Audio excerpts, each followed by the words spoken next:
religious freedom. And that's something that I don't think is a good thing. But that is definitely a trend at the Supreme Court that I think we should expect to continue. Go ahead, David. Bummer. I didn't have anything to say. Steve, you got it. Yeah. Go ahead, David. Seem to believe they certainly. I don't know. I would just say bummer because one of the few non-engineering classes I had in college was a contemporary moral philosophy class, and the guy went on to being a gay rights advocate at the academic level, and wrote a book on, trying to resolve these debates about religious liberty. His name's John Porvino. If anybody wants to look him up, he wrote anyway. He was published on this a decade ago. And I think he's like the dean at a college in the philosophy department. So be careful. These arguments that were shields from government are now going to become weapons of use under the wrong people's hands. Yeah, I mean, one of the things that's also, when we talk about how the most brutal fascists came to power, they would find one of the smallest, least powerful groups and do a paradoxical thing, right? On the one hand, they would say these people are, and watch out for this in your daily life. You can tell when people are doing this because they'll always do it this way. On the one hand, they'll talk about them being insanely weak and a drag on society. And on the other hand, they'll talk about them being this incredibly powerful, overwhelming threat. So in Germany, the Roma Gypsy are poor, powerless people that don't even speak our language and are coming onto our land, and they're living in the backs of farms and eating rotten potatoes. And they're a complete threat that will destroy your life and tear down our entire society, right? And this is a common refrain that happens. Whoever is the least powerful group is also the biggest threat to our country, and we have to eliminate them. So like trans people are this incredibly small group of people, don't have very much power. They start getting a little bit of, there's a couple celebrities and people out there, some public figures are getting accepted. So trans people are an existential threat. They're absolutely breaking our society in every way because they're powerless and weak and so broken and all these things, and yet they are the thing that will crush our entire nation state. And this sort of paradox starts to happen everywhere. The immigrant, the minority, the queer, it's very similar. And what they do is they rely on the empowerment of victimhood. And I find this very funny because in America, the right loves to use these terms, snowflake and this, that, and the other. But a lot of these rules are like, hey, you can't speak disparaging of my religion. You can't insult me in any way. I feel uncomfortable if you challenge that my religion is valid and right. And I want a law that I am protected. And what you'll find is they then start to very selectively write these laws.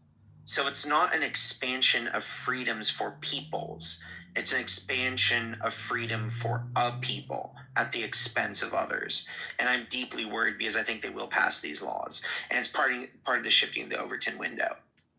But no one blamed trans people prior. No one thought that trans people in particular on the right thought that they were. Dr. Responsible, if you're not going to do this on this stage because that's so silly. It's you I'm going to blame. Just lie to everybody's faces. That's not true. Well, okay. Well, some people did not. I'm not going to entertain that. The fact that nobody's blaming trans people right now would be ignoring all of our everyday lived experience. He literally said to me the other night that he was afraid that people were trying to turn children trans. Right. I was there. Yeah, so these people will lie to your face, and this is part of the surrealness of it all. So Malik and Naisna, please jump. Yeah, because what do you mean is not real and they eliminate civil rights for transgender people in the state of Iowa in the course of 5 days? What do you mean they don't see it as a... Right. Malika. I was just going to say, it's not a particularly profound thought. I know what you hate when I say that, Briar. I only do it around you. But I just, think about all the power that the U.S. president has. Okay. And this man is in office saying, you know what, that's not enough power for me. That alone is terrifying. You know what, it's not enough power for me. Why don't we really break some shit around here so I can have some real power? I mean, that's part of what's concerning to me is, and this is where sometimes people on the right will point out a false dichotomy of left-right, and I very openly and publicly am not a Democrat. But he's correct that almost all presidents have tried to expand their power.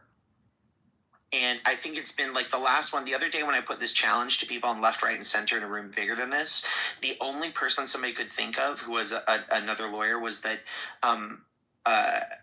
who was it? Nixon begrudgingly signed a law that limited his power passed by Congress.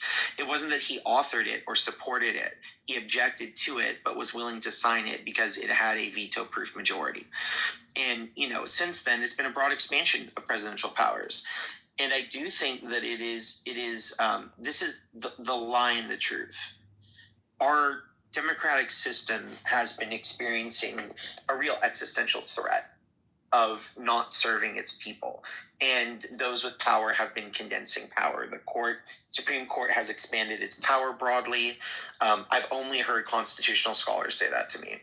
And the other thing that's happened is the federal government has expanded its power, particularly the office of the presidency. I view those both as existential threats. But then what you notice people say is, and I want you to imagine, and I think sometimes we have to get out of this like asinine framing. It's called competitive framing of like, well, if Democrats do it or Republicans do it, then everything's all good now.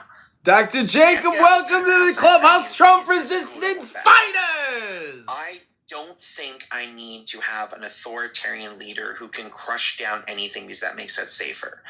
I think right now, if you look at wealth, it's more concentrated than ever. Power, more concentrated than almost ever. And there are absolutely times in history where this faggot Breyer is sucking dick on stage right now. From the genocide of nearly every indigenous person on the continent to chattel slavery, to women not being allowed to have me, doctor. But despite all those types of liberalization and advantages that we don't want to roll back, the power has condensed. This is some trans activist named Dr. Breyer. Getting into certain positions that require wealth and then being able to leverage it. And I think that's where you do see this existential. I'm here to record this faggot into oligarchy and authoritarianism. I'm gonna put them all over the internet. In the world. I mean, let's call this out. What is Elon Musk's role? Somebody on YouTube wrote, "Did you watch Brain Rot last time?" I did. I lost 30 blood vessels. We don't know who the director of Doge is. And according to the federal government, it's been 3 different people. When they've been interviewed in court, they also say it's not any of them. And currently on Wikipedia and elsewhere where people are trying to source it, it appears that they, quote, report to the president's chief of staff. We now have an agency that's using military force to go in to private corporations and shut them down. Really? And they're you hear this shit? In banks. Cuckoo! They're not following any sort of federal regulations. They're deporting. It's a coup! And this is where it's a coup! That's the part of the title.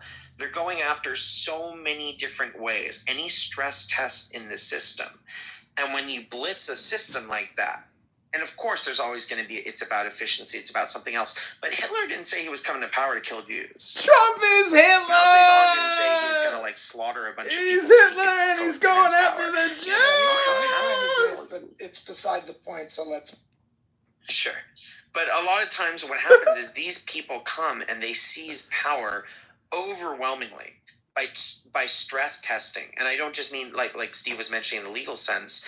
I mean like in the political philosophical What's funny sense. is he's not wrong, but he's gay. In the system where they can and he's seize stupid. power. And it's exactly doing what the voters wanted to do, is to strip the stupid bullshit out of the system. Them seizing even more power. So I'm deeply concerned because there are cases that are being pushed back, but sometimes there's a lot of cases where just nobody's checking back against it. And I think that's part of the challenge and what I encourage everybody to start to be aware of. how do you push back against something new where it's not clear what mechanism you have? It's a new thing.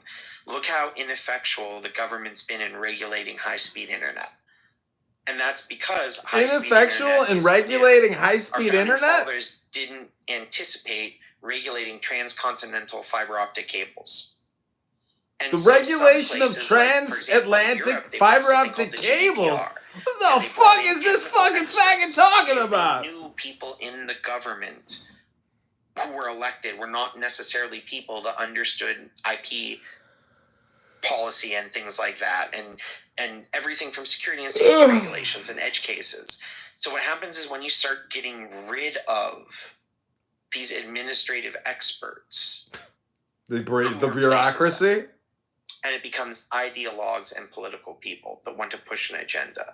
Go ahead.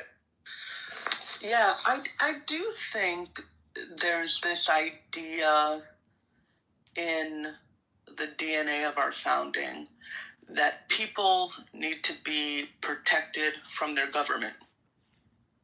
Like, I do think that's a thing, you know, and hence the idea of, like, all the rights that we're supposed to have, you know, freedom of speech and the guns and the whatever, like, but people have taken somebody's that live so far streaming this room like, onto YouTube. That they want to be protected from, I don't know, vaccines and EPA regulations, and not from, like, compromised billionaires. I mean, if you look at any of these guys, I mean, Musk most of all, and his ties to China and his ties to, these people are so compromised. That's why they won't even do background checks. They're so fucking compromised. They can't even pass a fucking background check. Like, these people are patriots. So I don't understand, like, I understand the concept of people need to be protected from their government, and this idea of there is some sense of, like, keeping the government in check or keeping it smaller in some sense or whatever.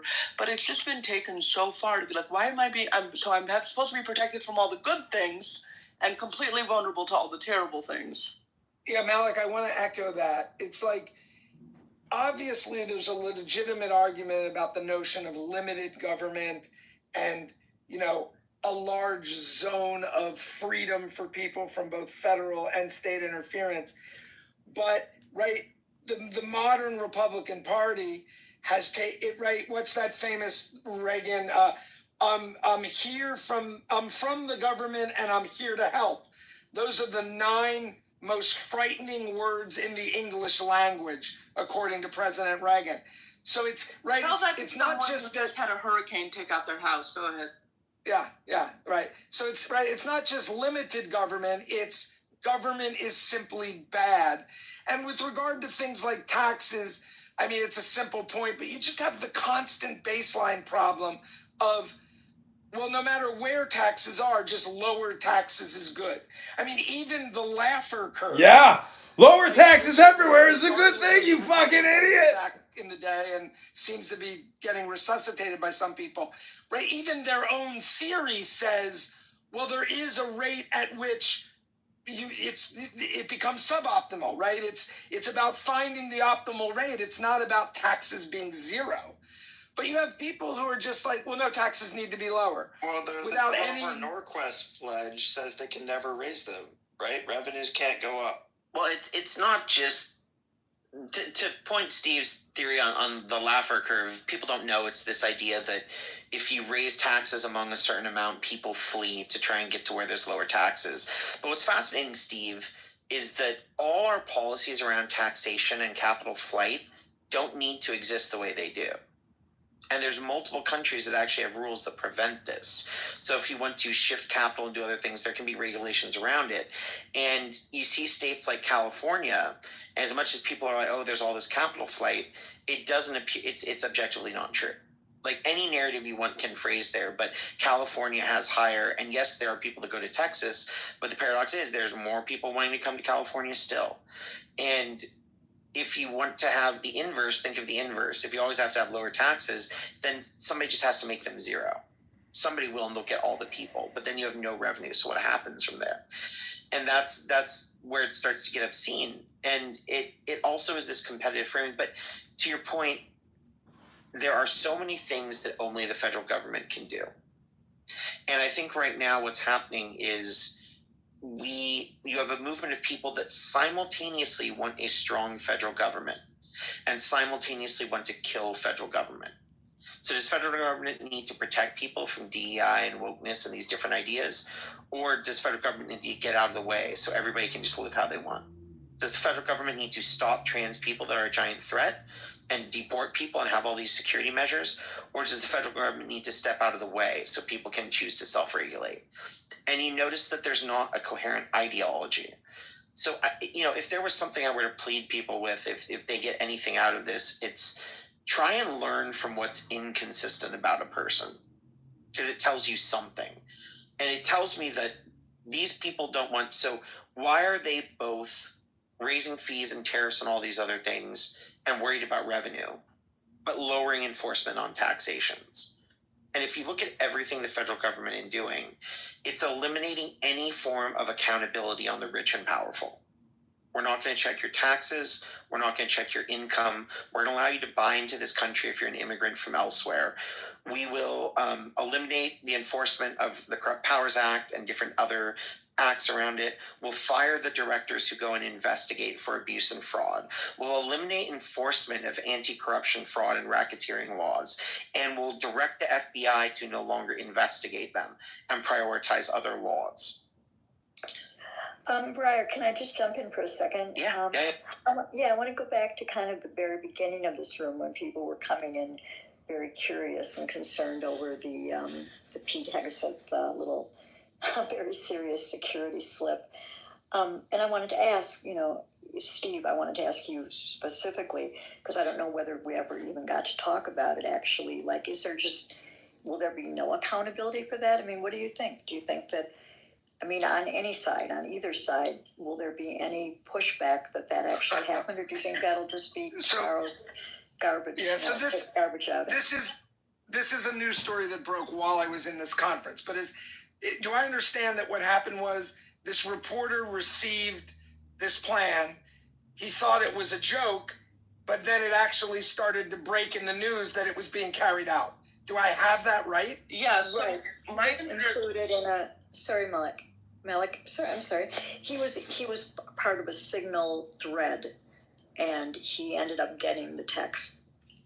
Right, and what was in the text actually was implemented. It actually happened. It was the actual plan. plans. The names and the nominees of all the secretaries for who they were going to send to a principals meeting. Jesus. Before it took place. It basically was the whole breakdown of this whole thing was spilled out with the, graphic detail. Incredible. And do I know, again, I haven't read any, I just saw a headline and like the first line of the story by the guy who got the signal is like an erasing message system, right? Isn't it? No, it's like, just isn't encrypted. That what it is? It's just encrypted. No, the thread you can set your text thread to erase after a particular amount of time. Is it a week? Is it an hour? Is it 4 hours? No, it's a messaging thing. You can keep all your messages. And it's they have sure, but you have. But no. She didn't say it's encrypted. It's encrypted. It doesn't auto expire. Their messages. Can I speak? She didn't say it was auto. She said that you could set it to erase. The point is you have the option, and they had enabled what the journalist saw was that they had enabled that option. So they're doing decision making not because you're supposed to do decision making like on that level through official government channels so that it can be kept for the records for the sake of accountability. So they're completely erasing the decision making, and also it's encrypted, but it's device based. Anyone who gets your phone can look at it. Go ahead. And it's also administered by a foreign individual who hasn't passed security clearance. We have no accountability. We don't know how secure it is. And saying something is encrypted is like saying your front door is locked. That's very nice unless somebody can pick that lock. Yeah. So there's so many levels on which this is incompetent. It's hard to. And who was on the? No, go ahead, Malik. I'm sorry. Just super, super briefly. I literally think everything that these people have said about Biden, oh, he's, it's weekend at Bernie's and he's a body in a suit. That's literally what it is with Trump. I don't know about his cognitive difficulties. I'm not his fucking, doctor. That man does not want to work. And he wasn't even on, let alone they should be in the security room. He's not even on the fucking signal thread. And they're sitting there talking about, what I remember Trump said or whatever the fuck. And they're all deciding among themselves. You got to see the screenshots right now that Aaron's sharing. And this is the thing is this was what everybody said before Hegseth came to power. That he is incompetent, he doesn't know how to run an organization, that he's an alcoholic. His mother had to call members of Congress and say he's a very good boy and deserves the job. And this is when we get this myth of meritocracy. You get this entitlement. Like, I went to law school and was on Fox News. I get to run our country. That's how it works now. This guy has, you're seeing calls from the right, left, and center that if this doesn't get you fired, what does? You're literally randomly messaging people, violating federal law in what's considered a highly unsecured platform run by an individual out of Russia. Yeah, and then all of a sudden they're going to try and just. So I'll give you my prediction. I don't know all who's on the thread. I heard someone say the president wasn't. Hegseth obviously was. We know that. Who else was? The vice president? J.D. Vance was on it, and at first he said he doesn't want to do it because he doesn't want to bail out Europe. National Security Advisor was on there. The President's Chief of Staff was on there. And then finally you see, in the screenshot you shared, Aaron, you see J.D. Vance says, okay, let's do it. So is J.D. Vance making the decision? Yeah, so here's my prediction. Here's my prediction, Al. Hear a little bit of it. Congress, here's my prediction. Congress, of course, committees will, I think, hold hearings on this. Even though the Senate and the House are both controlled by Republicans, and maybe I'm being too optimistic here, but if for no other reason than damage control, you have got to hold a hearing to figure out what the fuck is going on. I mean, first of all, as everyone has pointed out, why are you making decisions this way? How is it that this reporter got, there's just a lot of questions that need to be answered. But will anybody ultimately be held accountable, given the people that I've heard you say are on the thread? Other than some fall guy they picked to blame it on? Of course not. What are they going to do? Fire Hegseth or fire another one of these idiots? Of course they're not. So I would say hearings, and maybe they're closed door hearings, which that would be the ultimate irony, right? The whole hearing is about the fact that you release this to a reporter, but given that it's sensitive national security stuff, the entire hearing probably has to be closed. But that's my guess. It'll go something like that. Yeah, it's really outrageous, Steve. For those who don't want to go on to X, just to give you a little taste of what is actually in there. What you've got here is you've got J.D. Vance to Pete saying, if you think we should do it, let's go. I just hate bailing Europe out again. Let's just make sure our messaging is right here. If there are things we can do up front to minimize risk to Saudi oil facilities, we should do it. Pete says, VP, I fully share your loathing of, I'm telling you. He says, I fully share your loathing of European freeloading. It's pathetic in all caps, but Mike is correct. We are the only ones on the planet, parentheses, on our side of the ledger, who can do this. Nobody else even close. Question is timing. I feel like now is as good a time as any, given POTUS directive to reopen shipping lanes. I think we should go, but POTUS still retains 24 hours of decision space. Then SM, and I don't know who SM is, maybe Aaron does. As I heard it, the president was clear, green light, but we soon may clear to Egypt and Europe what we expect in return. We also need to figure out how to enforce such a requirement. Example, if Europe doesn't remunerate, then what? If the U.S. successfully restores freedom of navigation at great cost, there needs to be some further economic gain extracted in return. Pete says, agree. So, when we've been talking about the level of risk that all of this has put our country in terms of security. I can't imagine how anybody on these are the security professionals. Blue, red, or any other color cannot be alarmed by this. That's why I want to it's shocking. You know, do you think they were It's playing shocking. like 10D chess? Sorry. There's one lesson here. There's one lesson here. Do not drink in SecDef. That's the one lesson. Right. Seriously. I mean, seriously, it's shocking. And also, the president is the commander-in-chief. I mean, can you imagine if some other president had just said, yeah, it's a go, you guys figure out the details. I mean, normally, a decision like this, it's worked up, and then you go to the president, and like a final call is made, and maybe there's a situation room, and the president is right there. This is like, but they hate Trump. They hate Hexax even more. One sentence statement by Trump. They don't even say, let's check back with him. They don't say, well, let's formulate a plan and present it to the president. Well, it's just like, well, he said this, now let's just fucking run the country and do whatever. It's even worse because there was in the article that came out, the reporting was that, this isn't in the screenshots out, but the reporting was that J.D. Vance had written, listen, I'm in Michigan right now, I can't really deal with this. Like he was in Michigan on a political whatever. Oh my God. So it's like, oh my God, it's all coming to an end. So here's the thing that's to as somebody who deals way too much in IR and these sorts of things, there's a world in which this sort of a communication is set up initially, and I know this might sound strange, this is how things in the government can be decided. Like, you get a bunch of your national security teams together on a secure government protocol that isn't going through public channels.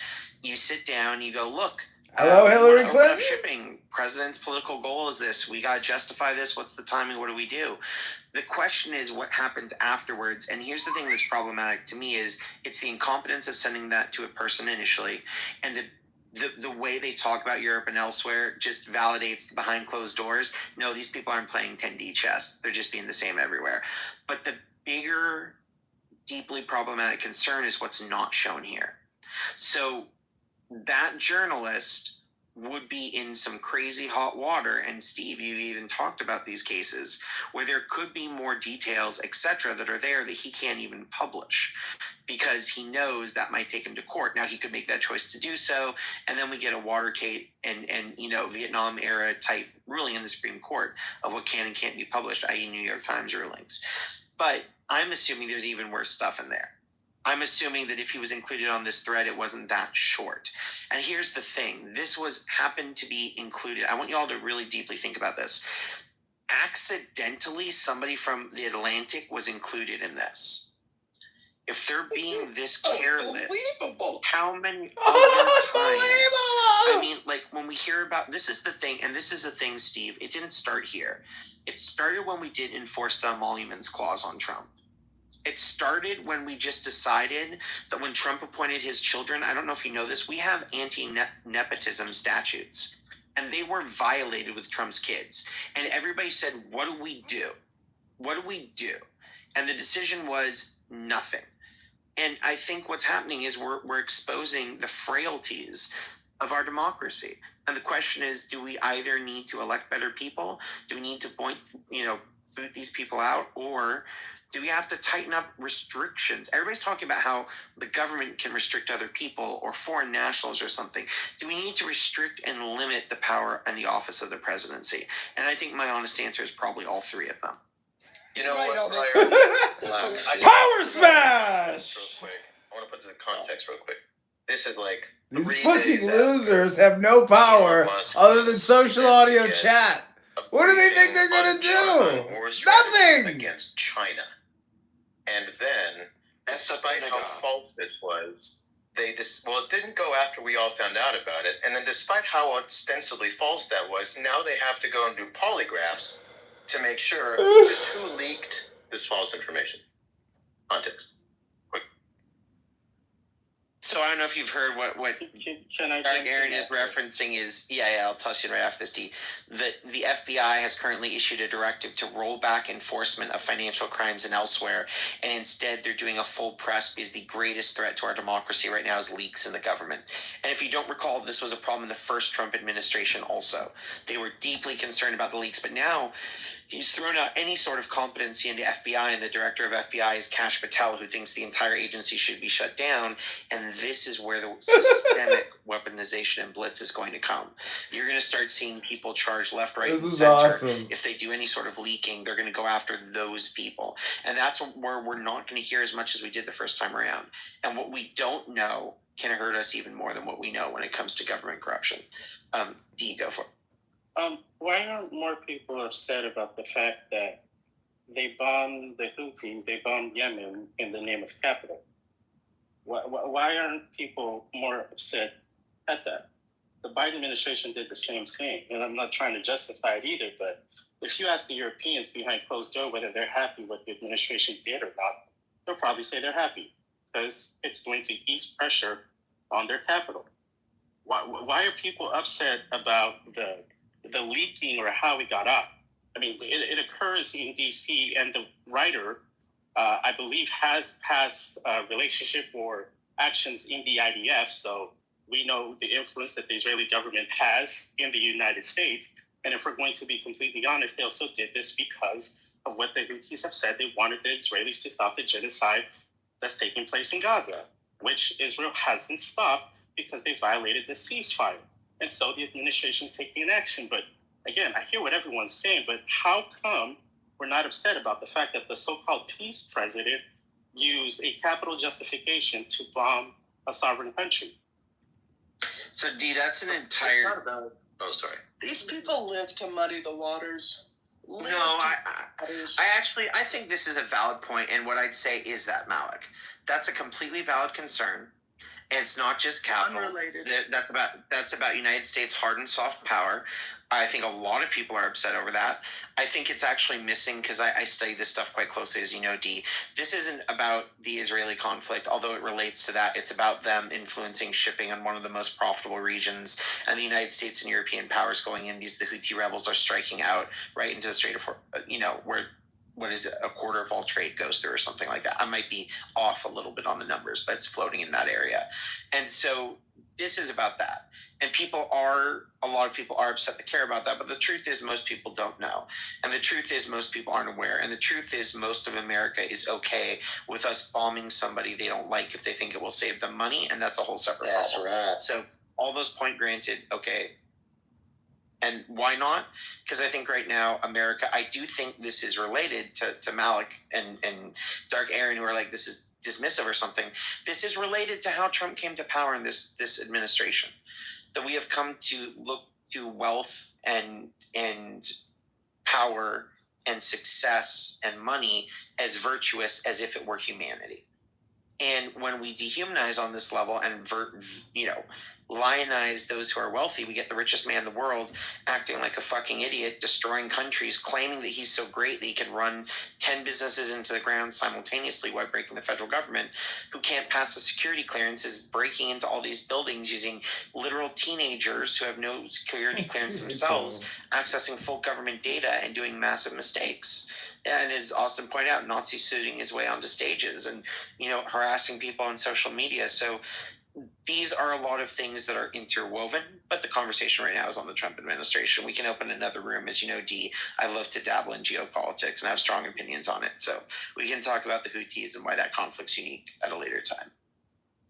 It's the incompetence is what the problem is. It's the cavalier element here. It's the complete disregard. If they are treating things like this with this degree of cavalier attitude, what the fuck else?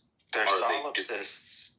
They don't believe in anything but themselves or what they do themselves. They don't understand that there's other puzzle pieces than their own selfish ketamine trips. What else are these people doing? This is the way in which these people are talking about this shit. I'm certainly not going to be here and defend a lot of the shit that happened in the last administration. I think it was a lot of also fairly abhorrent. But they did not fuck up open up and let us know just how stupid they are behind the scenes. At the very least, the last administration was not fucking retarded. That's the very least. The very least. So I think we have to be careful about where the current administration, the narrative is, and I'm not going to use the same words you did, but the narrative of where the current administration is the narrative of where the current administration is utterly incompetent, they have become more competent. And you're going to see these types of asinine things from the stupid loyalist figureheads they put in power in top. But the problem is, and I challenge anybody who really needs to understand what's going on. I know, Aaron, you are not in a similar but orthogonal field to what I do where you need good analysis. There are lots of competent people this time that are functionally breaking our government and are able to leverage niche cases on funding, constitutional rulings, establishments of powers, technical innovation. These people are sadly a combination of incompetent figureheads in the front with real power and competent puppet masters behind and very competent people enacting it. And that was part of what Project 2025 was designed to do. Eliminate people that could hold them accountable, put in people who are loyalists that are very capable, and put in sycophants at the top who look good on camera, so we can use the aesthetics of fascism. So I think it's important not to be tempted to go to the ad hominem, but to point out that Hegseth is completely incompetent and an ass. And I think those are factually accurate statements if they can ever be said. But I think there are very competent people under him that are breaking our government. And that's what I'm nervous about. I'm nervous about the idiot in top who's the face. I'm nervous about the people behind. Very competent people can be very stupid. I need to go soon, Brian. I was wondering if we could hear from David G, because I'd like to hear what he has to say. And we've been going for a couple of hours here, so. Yeah, David, how's it going?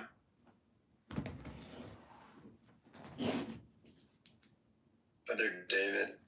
Quick chat. Yes, other David. If you're in the absence of David G wanting to speak to me, I do want to add one thing to that about but there's some competent people breaking things. Obviously the window that I have the most is into the legal stuff. And I do want to say that yes and no, right? Here it goes again. I'm trying to switch to my car. Sorry. Can you guys still hear me? Yes. Yep. Okay. So by the normal measures of, maybe best to give an example. So there's a famous conservative lawyer, Paul Clement, who has a small firm that does a lot of religious liberty cases, so-called, and he's very conservative, and he's argued lots and lots of cases before the Supreme Court. He's done very well.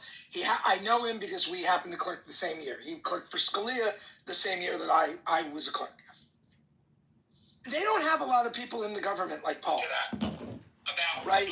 So it's listen, when it comes to doing things the legitimate way, not bringing some marshals and breaking into a building with some IT guys. But when it comes to doing things the legitimate way, they still do have a lot of people who aren't very good, right? They're definitely loyalists, they're definitely ideologues, they're definitely extremists. But in terms of being proficient technicians in their area, and I assume that's not just true in law. I assume some of the other people they have, when it comes down to trying to do things by actually working the system, I think they're largely incompetent. But the problem is most of the way they're trying to break things isn't by working the system. It's by breaking it. It's by being lawless. So that's just a friendly amendment. In those areas where you need the expertise, where you need the smarts, because you're actually trying to navigate the system, I think it's largely Keystone Cops. But unfortunately, most of what they're trying to do, that's not the way they're trying to do it. Do you think they learned? Excuse me. Do you think they learned over the previous administration or no? Still correct. Learned. Yeah, I think they learned. I think they learned certain lessons. Absolutely. I think they learned certain lessons, but I do think because he put in all loyalists, many of whom are Fox personalities or otherwise incompetent, and also the purge at the lower levels, right? Those people don't go into court and argue cases. The people they have left, a lot of them, what qualifies them is their extremism and their loyalty.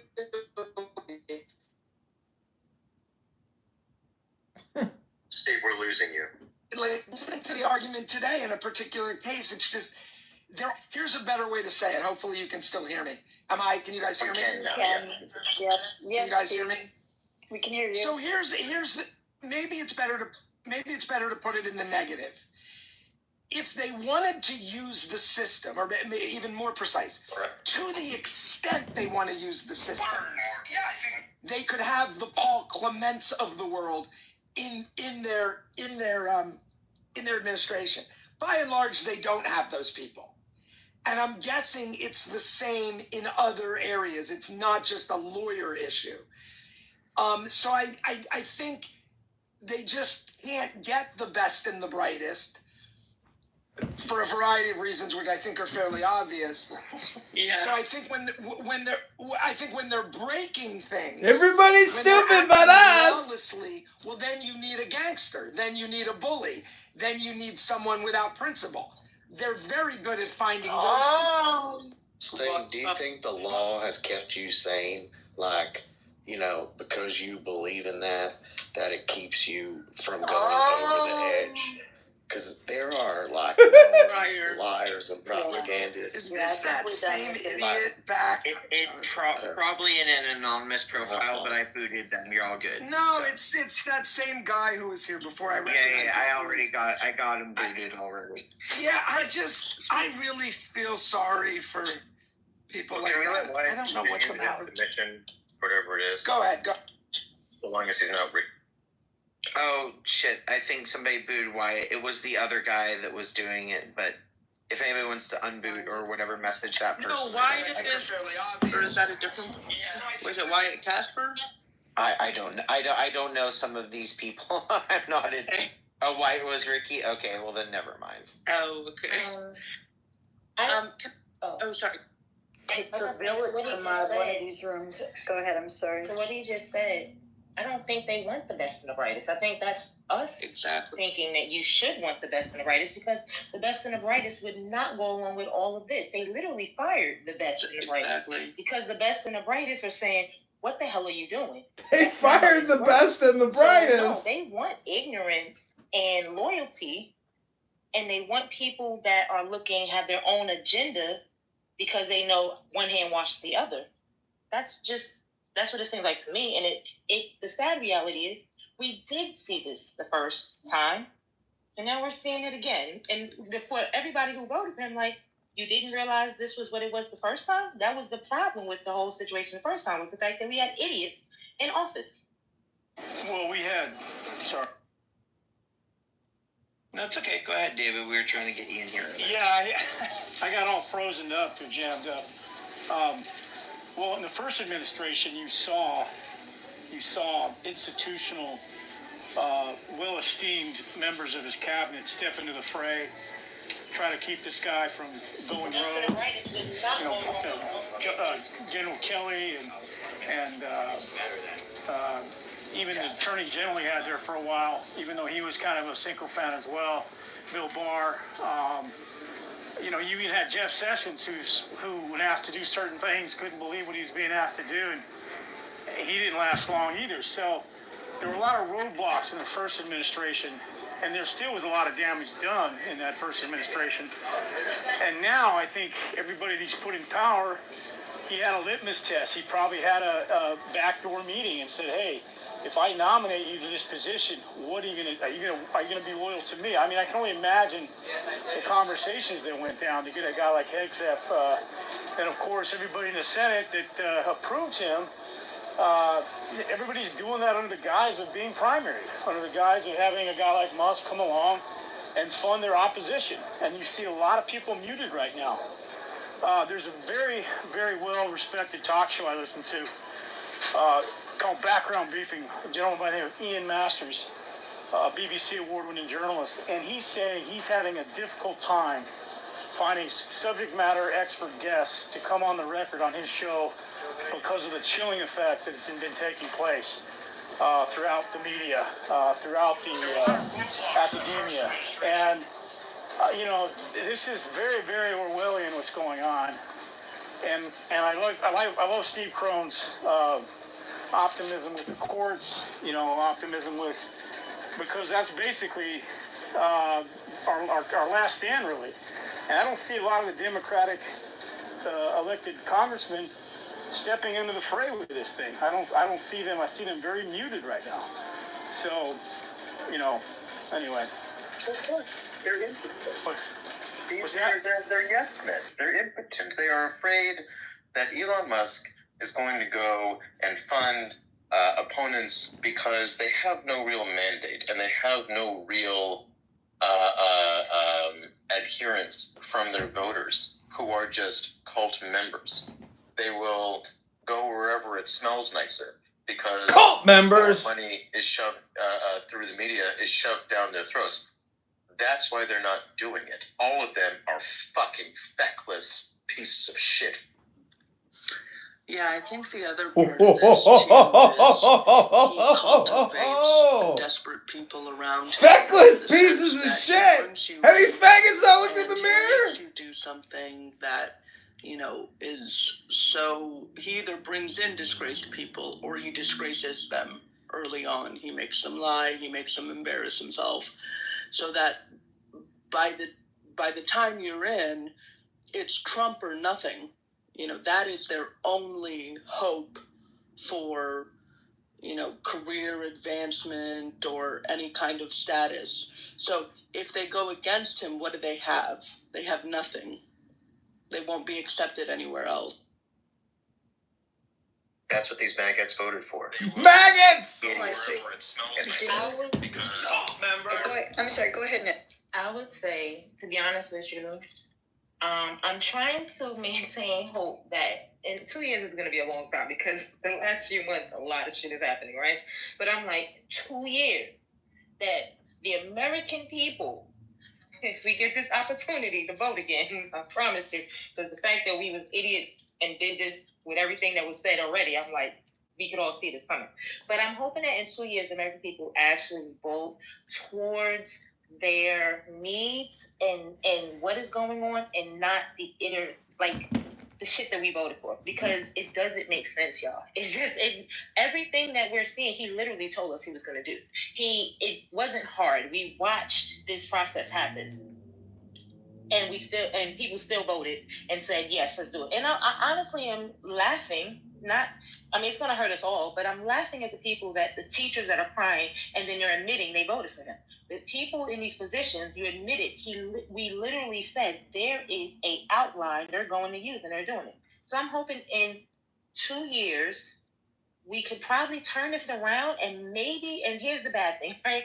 I'm hoping it can turn it around, and hoping Democrats get a fucking backbone that if it does turn around, they'll do something. But sadly, I'm not too convinced. Don't say that. Don't say that. It's gonna get turned around and actually what we need to be done is gonna be done. I think it's still gonna be a petty game, a petty war, and it's just gonna be like 2 more years of we're gonna be sitting here as the people saying, "What the hell is going on?" Because it doesn't. Yeah, make I sense, think one of the interesting things about that, Maddie, is it was so forecasted. There were so many, and there's an emotional catharsis, there's a vindication, because I kept saying they're going to do Project 2025. This wasn't a little talk, it's not incidental, they're going to do this. What I think is the biggest shock to me is that the media is not phrasing it this way. That the media is complicit by their incompetence. That fourth estate that we need so much, and saying, hey, Project 2025 playbook, 50% achieved, I think that this is a point that was made earlier by some people were a little dismissive of, but this is where the wealthy and powerful co-align. and Trump was good for the profits of media, and people didn't like Project 2025. So you don't hear every news station going, okay, Project 2025, we're 25% done. They're on page 37 now. Here's the, 58 initial goals. They're done with 49 of them. Here's their proposed next ones. And to those people, I am a teacher. I am watching this and some of my best friends work at NASA. I'm watching the free fall. I'm watching the scientists I know panicking. I'm watching some of my dear friends, even in this room, that are in the United States and they're immigrants, trying to figure out how to deal with this. It is painful, but I think I personally am not advocating anybody else think this way. For me, it's effective and helps me. Instead of being angry and bitter about those people, understanding that they're probably a victim of the same systems I am in America that allow this type of thing to exist, and they have been bought and sold and might not have been as lucky as myself to have some people they trust call it out. And maybe what we need is to see how insincere and harmful these positions really are. Because I think it's hard. I think there's a legit critique of everything the Democrats have done. I think anybody in here, I know there's probably a lot of Democrats on stage, I'm not one of them, the Democrats for years have expanded presidential powers, for years have justified competitive framing, for years have cozied up to the media. And I think it's a legit complaint. But I think what Republicans have figured out to leverage is, okay, here's a legit problem. We want to use this and make it worse, so trust us. And what happens is they come in and then just do it even worse. And then Democrats come in and clean things up. And it's a depressive cycle to be in. And I just want to say hi to Democrats clean it all up. Do something I don't do and know that I actually texted Denise to get permission before commenting. And I see people have PTRs like Denise's and stuff, and you never know how airbrushed. And I haven't met Denise in person yet, so I don't know what she looks like. But she met Royfield, I think, in London. And they took a picture together. And I will say that I think both her and Royfield are two of the most goddamn photogenic people on this freaking app. How the hell do you guys do this? And I didn't know it was you at first because I was like, wait a second, is that? And so I hope you and Royfield had a blast in London. And his PTR was a picture of you two. And authentically, I thought you looked even better in that picture, and I cracked up. So just had to say that. It's a great picture. Welcome back, Denise. Thanks, everybody. Glad to be. Yeah, and so I hope you hear what I'm saying, and I think actually part of what I'm trying to push back at is I think constantly making it this two-party competitive framing where we each are so resentful of the other people. It's too. I like to shift out of that and say, like, yes, you're getting what you voted for. Like, you're getting exactly what you voted for, and you're learning the repercussions of that. And I more blame like a horrible public education system and awful like basic morals and collective identity in America that allow people to so vote like when what they voted for happens, and then they're hurting, they're shocked. But it feels that I told you so moment is very real, so I can't. I think you have to acknowledge the two-party voting system, because the sad reality is that, yes, there's a problem with the education system also, that people don't realize that they're loyal to a party and not to what they need, because people literally want to be a part of a certain party and don't realize that party does not benefit you, or the fact that voting only towards a party doesn't benefit you. So whether it be Democrat solely or solely Republican, that's the idiot level. That's like, what the hell are we doing? I live in Texas, where I have been watching the voting map since I moved here, and I was like, yo, these got to be the dumbest people ever. Not being funny, because if you look at Texas, if you ever travel through Texas, most of it is rural. Most of it, when you drive through some of these towns, you feel like you're going back in time. And they vote Republican.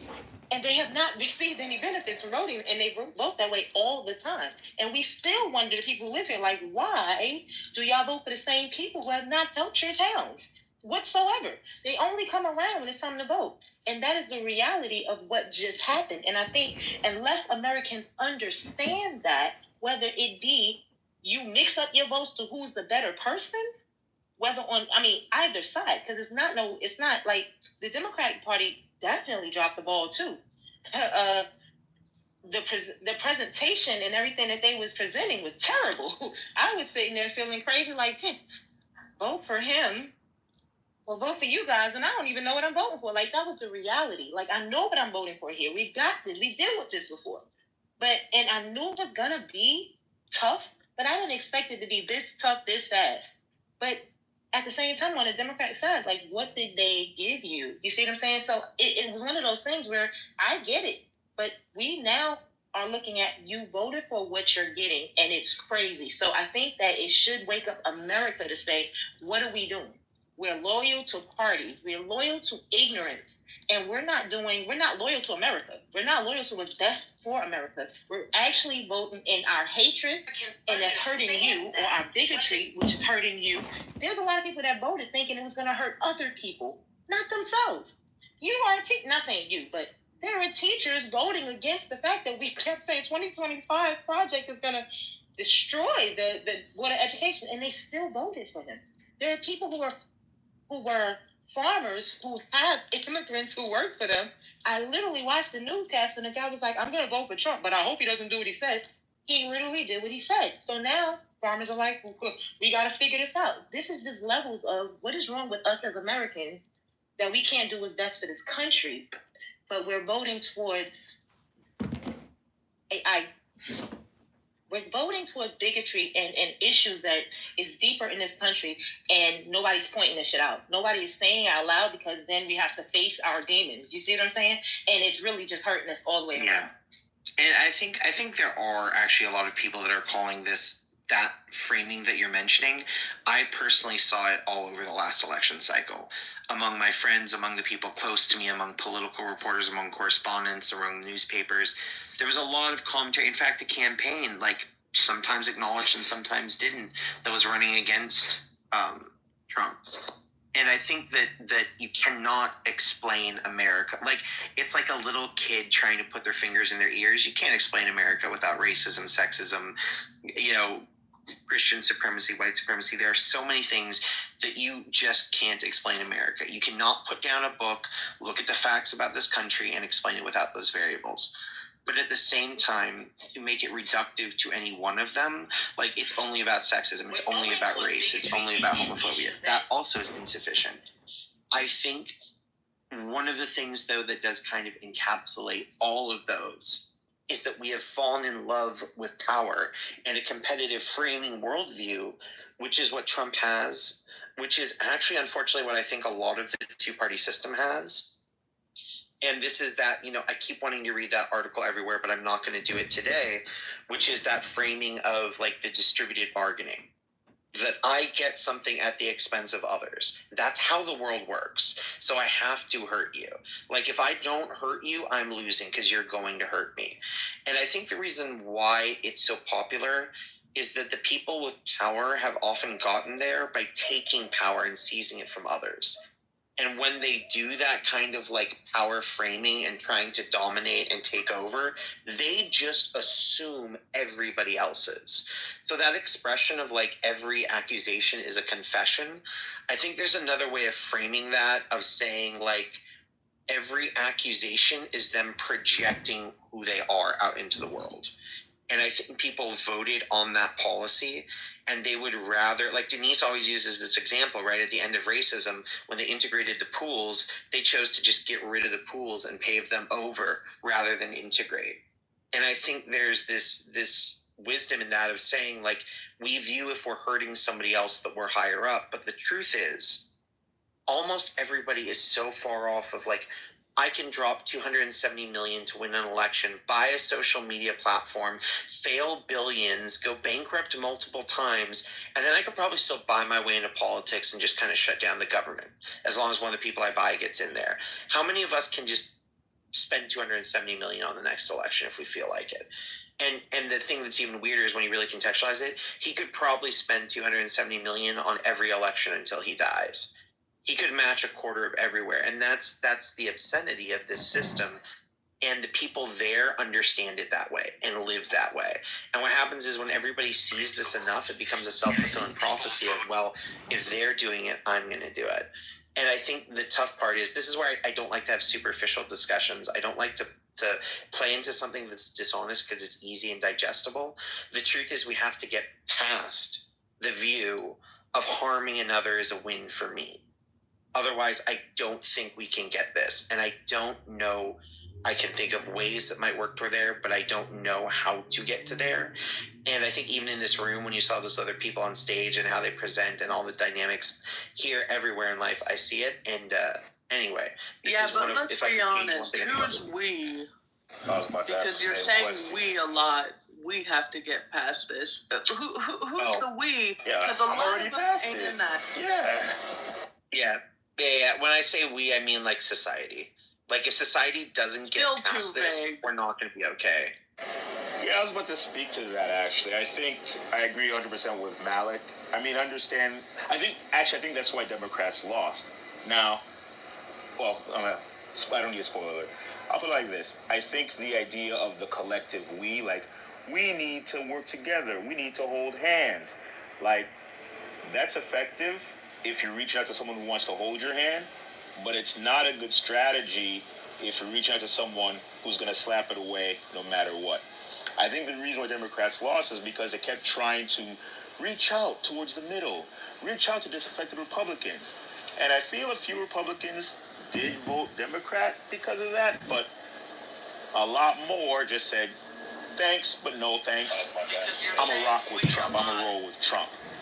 I think if Democrats want to win more elections, we actually have to take a page from Republican playbook. I'm not saying elect a moronic billionaire who's a liar and impeach all that stuff. I think Democrats have to reach to the left, further left, because that's where the votes are. The votes aren't in the middle. The votes aren't with disaffected Republicans. The votes are with people who are looking at Democrats and saying, yo, Chuck Schumer, if you're just going to sign on to Trump's bill, what makes you different from a Republican? I think there are a lot of people who stayed home and didn't vote in 2024 because they didn't see a strong enough contrast between Democrats' centrist policies and what Trump was offering. And I think if Democrats want to win in the future, we actually have to double down left, not try to reach to the center. Well, I disagree. They lost the moderate voter. They lost the centrist. That's what I'm saying.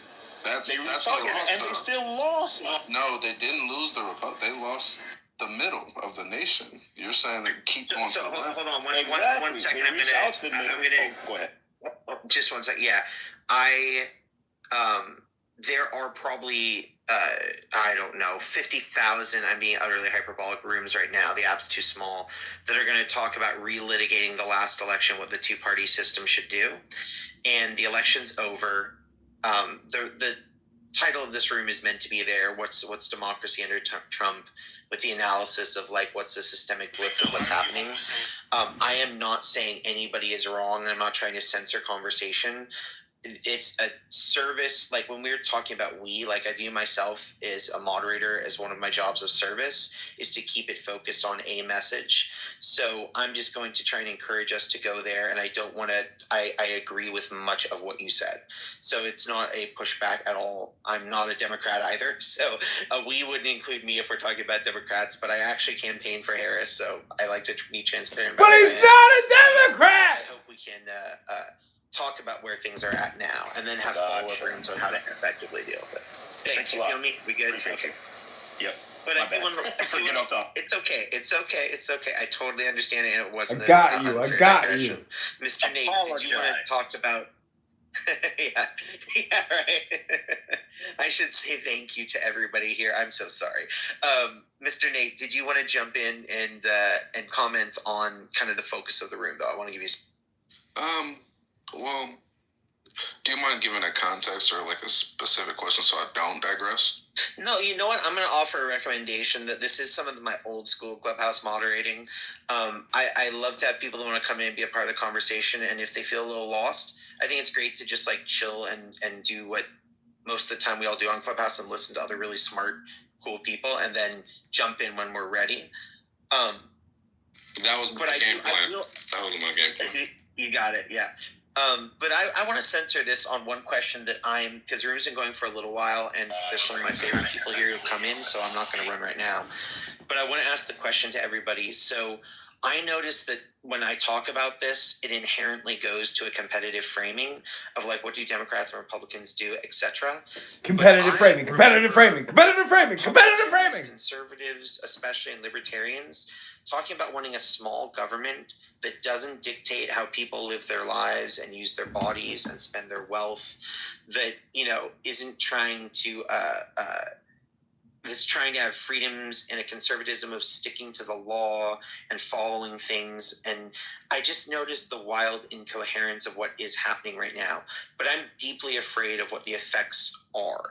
And one of the things I'm most concerned with is the president using deportation, criticisms of judge, now going after people's taxes and taking their info from the IRS, from a bunch of teenagers in a government agency with no accountability. And I think we're about to start seeing a lot of political prosecutions, including what they've been doing with legal firms and elsewhere. And this is one of those blitzes that a fascist or authoritarian uses to try and go after the system, to try and leverage all the information, much like large mega corporations do, to manipulate people's behavior. And I'm starting to see Trump doing this. He's starting to deport people not because they violate a big law or something, but because he doesn't like their view. He's starting to overturn green cards because he doesn't like what they say. He's starting to threaten law firms because they represent somebody he doesn't like. So I'm curious if people have thoughts on or predictions, but focusing on the chilling effect on free speech. Because I will tell you, I don't do replays on my rooms anymore. And if anybody wants to go back and look at the hundreds and hundreds of replays, back in the day when there were thousands of people in my room, I never hesitated. I don't do replays anymore because I'm concerned of some of these ideas and how it's engaged. So I'm curious if any of you are noticing this changing your behavior, how you're feeling about it, or just thoughts. Well, I just came in from London. I just flew in this morning, and I was sitting talking to people as we were waiting for our flights, and people were deleting their social media. They were literally like purging things before they tried to re-enter the United States. They were like developing like best practices of how they were to get through immigration, and it was bizarre. It's bizarre because you can say, well, you're being dramatic, are you being hyperbolic? Like it's dramatic and hyperbolic until it isn't, right? And those of us, I'm not native born American. I am naturalized, and I definitely, like, my husband is very concerned. I'm less concerned, but I find myself, quite frankly, just like down the looking glass a little bit, that these are the conversations that we're having, or things that we're having to think about, right? And I think that, we talk a lot about having like this democracy. We really have only had democracy for 60 years. And I've been thinking about that a lot lately. Like, we talk about this like we've been doing this forever and ever and ever. And the truth is we haven't. That it's been it's been so fraught the entire time that we've done it, quite frankly, that this space that we're in, this bizarre kind of like, I would say scary space, right? I think what we're all having to like reconcile is that this is going to be hard and ugly, maybe violent, maybe sacrificial, maybe, you know what I'm saying? Like, and I don't know. I think that there's a percentage of our population that will do anything to not have that happen, which is why this is happening to the extent that it is happening. That fear of holding a line, standing up, really confronting what we're seeing happen. How I've been asking myself, like, what am I willing to do? Right? Like, where am I willing to sacrifice? And I don't know that we're there yet. Well, no. I can chime in real quick. Sorry. Yeah, I've been heard it asked that we should walk around with our birth certificates. When you travel, you got to be documented to the teeth now. Just to harken back to the 60 years that Denise was referencing. I had an uncle that had to sue for his citizenship when he came to America from Cuba because he had Castro sympathies, socialist sympathies. We had the Red Scare in America, where academics and people in entertainment were forced to defend themselves in courts of law, in front of Congress, that they were on lists. So this is not new to the American experience. And I'm afraid that we're heading in a very similar fashion, just to kind of echo those same sentiments. And I'm afraid to travel now because of the power Fucking white that these American immigration guy. officers have when you enter the country.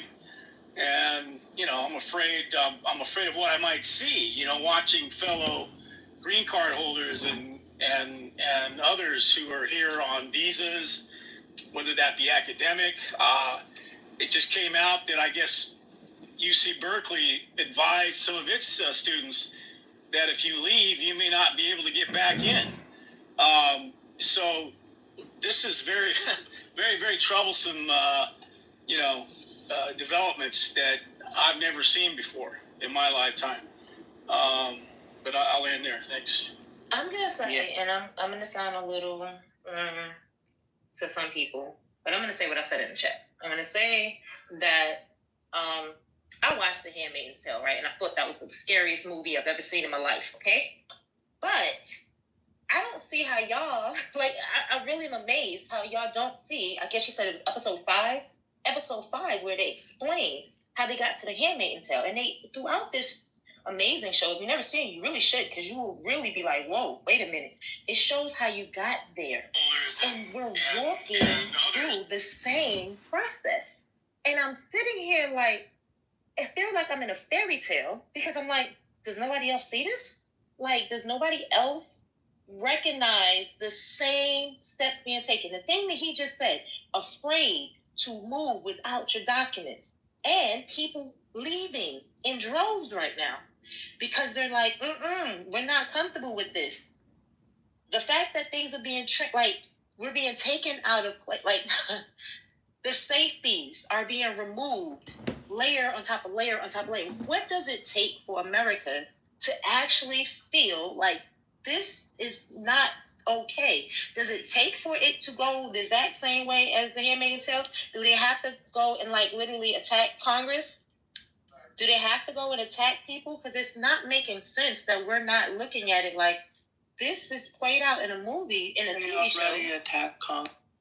No, not in that level. I mean, like The Handmaid's Tale, and then restructure the offices because we have, you know what I mean? Like, you gotta watch. If you never saw it, and some people maybe haven't, because I saw it by accident, watch that TV show. It actually feels it's not reality, stupid. TV show, sorry, that was The Handmaid's Tale, and when you watch it too. You gotta watch it not for the story, but for it's like this underlying story, and it makes you sit there. If you're intelligent, you're seeing more than what they're showing you. And it's like, if you start looking at our government, you'll see the exact same steps being taken. The exact same steps. Right, it's what we call a cautionary tale, right? I mean, some of the things that I wanted to comment on was, I think that in order to understand what's happening with Trump, that the conversation around the two-party system as a whole and the ways that they kind of wash each other's hands has to be had. And it's unfortunate that I think that Trump is he has such a cult of personality around him that even when it comes to media, I mean, especially in the first term, they kind of sort of made him popular because, of the buffoonery that he's just a character. But I think that what Trump kind of creates in this personality politic kind of hinge on some of the policies that Biden and other Democratic presidents and Republican presidents in the past have had, including immigration. When we talk about fascism, Haitian folks have been experiencing that. And I would argue that some of what we're trying to, I think, this idea that something is being destroyed, that there was like this intact government that is now being destroyed, I think is wrong-headed because, you know, neoliberalism says that this prison population is this permanent underclass, that people who are living in poverty are this permanent underclass, and for them, it's been fascism either way. And I think that if we're not going to talk about the ways that money and power and how capitalism functions with this profit motive, that kind of is why people are voting against their interests and are hinging on identity politics, we don't get really far, you know? And so I get that the conversation isn't about the last election, but we didn't get here like by some sleight of hand. Yeah, I guess I wonder if I'm making sense, but yeah, that's just what I've been. You totally are, and by the way, when I was specifically saying I don't want to just have a partisan politic conversation of like Democrats need to do this and why didn't Harris run this way and why didn't Trump do that, like, but that overarching narrative, probably before you came in, was actually one of the things that the room started with its focus on, is like the accumulation of power and wealth led to here. And it's been a systemic long-term trend. Like, you know, I am extremely critical of whatever the Republican Party is and stands for and doesn't stand for, and whatever MAGA is like literally an anathema to me. I'm the person that like hates gaudy gold. Rich people bragging is like, I just want to vomit. So what Trump is just aesthetically, spiritually, philosophically is opposite of me on every level, not just like because he is an R. I am a supreme moralist. Thing leads to where we are, and I agree with you. I am better than Trump. Also, don't better than Hexen, better than everyone. I say that constantly because people assume that it's too easy and lazy to be like, you're not a Republican, you're a Democrat. And there's a huge critique to have of like the concentration of wealth and power in so few hands, and the culture of worshiping them, and the media buying into that narrative. In fact, before this room, I was just calling one of my students who's doing very well and discovering how the world works now in university. He's discovering how I want him to discover the world works. The incoming freshman learning about how the world works, and he called me, and he's worked really hard to do well in the world, and he's talking to me about, look, like, you know, I'm seeing these things, talking to these professors, and one of the first things we started talking about was when you look and try and understand somebody like, you know, a Joe Rogan, and we were having a Clubhouse room earlier today talking about this as well. When you look at Joe Rogan and Trump, they have a lot of things in common. They were reality TV stars. We forget that. That's what really launched both of them into major contemporary fame, even though they both had careers before then. They leveraged reality TV, presenting themselves in a certain way as if it was the real them. Leveraged that into being involved with fighting, Joe with MMA, Trump constantly being on the WWE. Allied themselves with these hyper-masculine images, and then leverage that into these, you know, quasi-political, to then one becoming the president, one becoming one of the biggest political commentators in the world, claiming he's not one. It's a consistent pattern, but what happens in common is we love watching and observing wealth and power, and it conflate power and wealth with goodness. And I do think that's a feature of capitalism, absolutely. And I do think that's a feature of where America has become, and ignoring any of the I think also ignoring the sins of what we have done to get here, and focusing instead on where we are and why that's good, allows us to keep repeating those same patterns of harm. And it's just like the simplest one is like, let's say you're the most hyper-capitalist in the world. Immigration's all that's keeping us afloat and keeping us from having a graying economy, and paying for Social Security and Medicare, and subsidizing our middle class, which hasn't been expanding. But the conversation was just like, ooh, they're parasites one way or the other. And I do agree that both parties ceded to that narrative, and it's played in the media. And I think to change this, I wish that Taye was here. You know, she's the one who always talks about this, if you know her, a great person, that we're in a pattern of socialization that started when we're kids and permeates everything we do.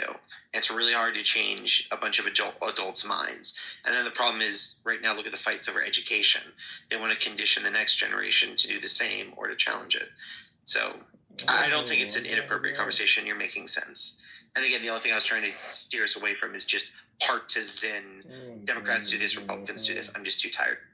The point I was really trying to add, I think after listening to kind of everything, I think there's something to be said for the fact that the status quo has existed for so long, and both parties, like I think someone else said, there was this inaction, and Americans really got tired of nothing happening. All these campaign promises for the past couple of decades, where everything kind of just, we've slowly drifted into $36 trillion of debt. There is no real direction. There really is no real anything. I mean, we kind of don't stand for anything in this country. We're all kind of really just, we have a diaspora of thought. Everyone's kind of just individual. I'm not saying that there's anything wrong with that, but you can see we've kind of just meandered into mediocrity. And what Trump was able to do was kind of say, these are the issues, and I'm going to do something about it. And that's kind of, I think, where we are. Whether you guys hate it, love it, whatever, there's action being taken. And that's what people are excited to see, and there's people terrified to see it. And I think you can't argue that action is being taken. No, you can't argue that. I don't know if I'm going to say your name right. Please correct me if I'm wrong. Is it Yakubu? You got it. Okay, let me let you go right after Nezna. She's been waiting in there for a while to talk. yeah, it's kind of like a band because I feel like this is a safe space. I see a lot of familiar phrases, but one thing ever since it's not safe. I'm recording you for a all. whole year so far, it is so frustrated. Is it Ned? Your name? I don't know, Ned or Neat? Nate, I think. No. It's Ned. Oh, Nate. It's Ned. Oh, Ned. Oh, okay. I was right. So I like every time a person, I have a conversation, I say you're totally okay with panicking and like freaking out. It's like completely fine. I was talking about this. Like I've lived through inflation and through military coups and through changes of government and so many things. And it's kind of like it's so frustrating seeing American citizens just sitting their asses at home and not being actually doing anything besides like some meetings or some conversations being done. There's literally people dying actively every single day in this country because you just Where? service in the morning.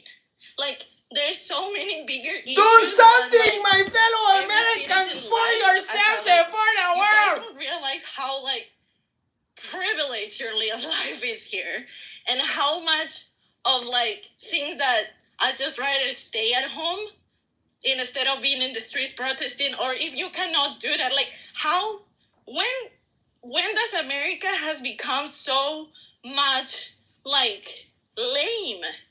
And lame in a way that this It's is the your country who fucking fought lame. for civil rights. This is the country who like I want my civil rights. It wasn't because of like, you know, like that's the context I'm bringing in. Like when did like America as a nation, like their citizens became so like, oh yeah, whatever, it doesn't involve me. Whatever, Like, man. I'm gonna just scroll past this.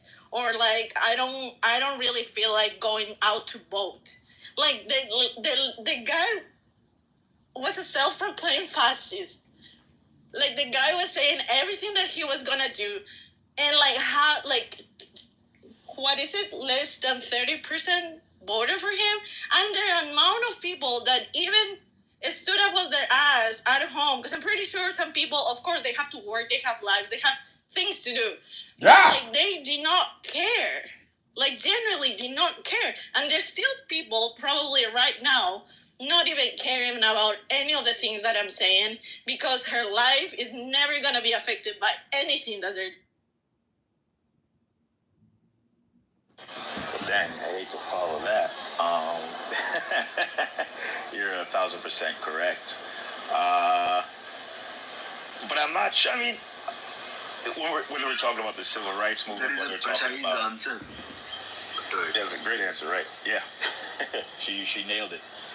The only thing I would say is this in response to that. I think there's this misperception when it comes to revolutions or movements that, you know, the majority of people woke up and were inspired to action and did this.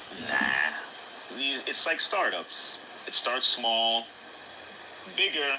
You know, these things get bigger, but I'm not sure. I think it's just about organization, honestly. You know, the reason why the civil rights movement worked wasn't because the majority of Americans all of a sudden decided to stop being racist. It's because the small group of people that MLK led, that other civil rights leaders led, were very, very well organized. A small group of people organized very well can make a lot of change. I think that's the reason. So, to bring it back to the main topic, I don't think we'll ever see the majority of Americans wake up and say Trump is bad. Not gonna happen. I think what we're lacking now, if we're not going to see democracy end, is a small group of an organized resistance. We currently lack an organized resistance to whatever it is Trump is doing. And until we get that, until we get a small, organized, very energetic, focused group of people, then Trump's just going to keep steamrolling our collective rights. Well, I think this is part of, I think American exceptionalism that is so baked into, like, I have been raised in one of the most, like, within a Native American context, critical framing of the United States. Incredibly critical framing. And I still was so kind of indoctrinated, despite that, with American exceptionalism that I'm constantly find myself gobsmacked with how, like, oh my God, this is happening here in America. We're going to do this. And I think people that have come here from other nations and places have that privilege of knowing a different way and seeing it. And that's one of the values of immigrants, is they can look at your country and say, hey, are you aware? Like, we've been through the coup and dictatorship. This is what it looks like. This is what it feels like. I kind of see it coming. Shit, I lived through that one. I'll probably live through this one. But, y'all are just doing what we did before. Do you want to be doing that? And I think America has been so, by geography, by military stance, by a lot of reasons, post-World War II, stepping into this like unprecedented, almost global hegemon and building the wealthiest, strongest, largest military empire that's ever existed in the history of this planet, we feel so invulnerable. And it's been said before, and again, I think this is part of that like exceptionalism, that America can only fall from within. Like, think of even that expression, we're so strong and so powerful, nothing outside can destroy us. But I do think, like, pragmatically, right now, where the world's at economically and militaristically, like, probably the only thing that can destroy our nation is ourselves. But we've destroyed ourselves nearly multiple times in this nation, and we choose not to acknowledge it or see that. And it's painful right now because there is this full press from every direction to recondition, to go after the universities, to go after the media, to go after the courts, to go after whatever systems, and to wreck them with this. I mean, there's even this co-opting of, I'm doing this because of racial injustice and all these different things, and we're rolling back that kind of exploitation. There's this weird Orwellian, diversity is the thing that brings us racism, and equity is all about excluding, and inclusion is demonization and evil. And, don't be woke, stay asleep, don't ever wake up. And it gets so virtued and pressed, and it becomes hard to fight against. And and you literally have the might of the federal government, the wealthiest person on earth. You have, all of these things coming and pressing from different angles. And it's hard to even know when or how to fight. Like Steve was saying, he's a literal freaking clerk for the Supreme Court. He's developed some of the biggest movies on earth. He's well connected. He's lectured at law school. He doesn't even know how to fight back using the existing system. And I think that is where sometimes the only way to stop this, if we want to look to South Korea, is to have everybody, those in power, those without power, find that this will screw them all over and stand up and fight, and use the wealthy and those with power to check back, and use like the masses and say, look, you cannot exist without us, and fight back, and the media. But the problem is right now we're so divided by class and race and gender and all these different ideological framings that are trying to essentialize us and see our divisions, that's very hard for a group of people to stand up and fight for a common cause.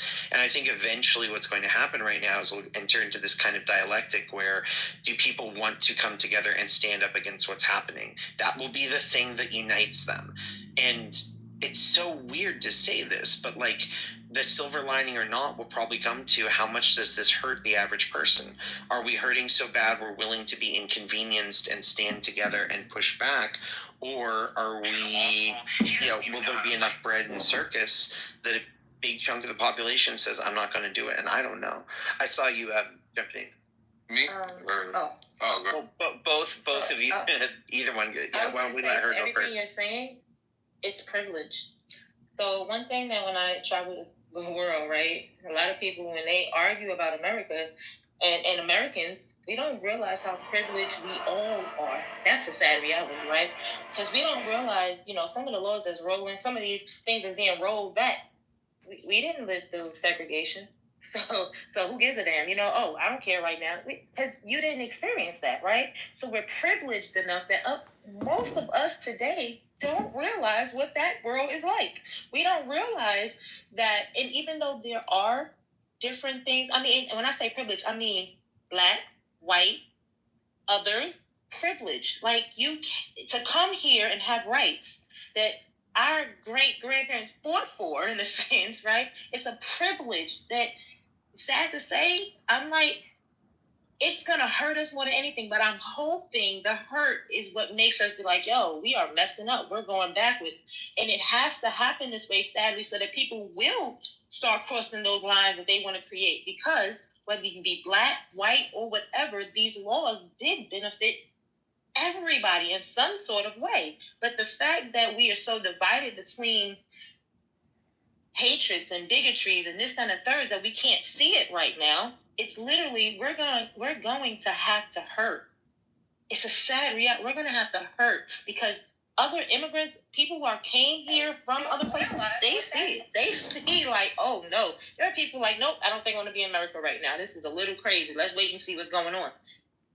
We are privileged. We don't really understand hard work in that way. We don't understand we've had so many different things that was cushioning our fall that cutting it all back, snatching it all from underneath us, like you're starting to see people like, wait, what do you mean? That affected me too? Yes, it did. I'm going to be honest with you. To hear people be like, people think that they pulled their stuff up by their bootstraps and don't realize that they've been using these programs this whole time. It's always amazed me. But let's be honest about it. It's a thing.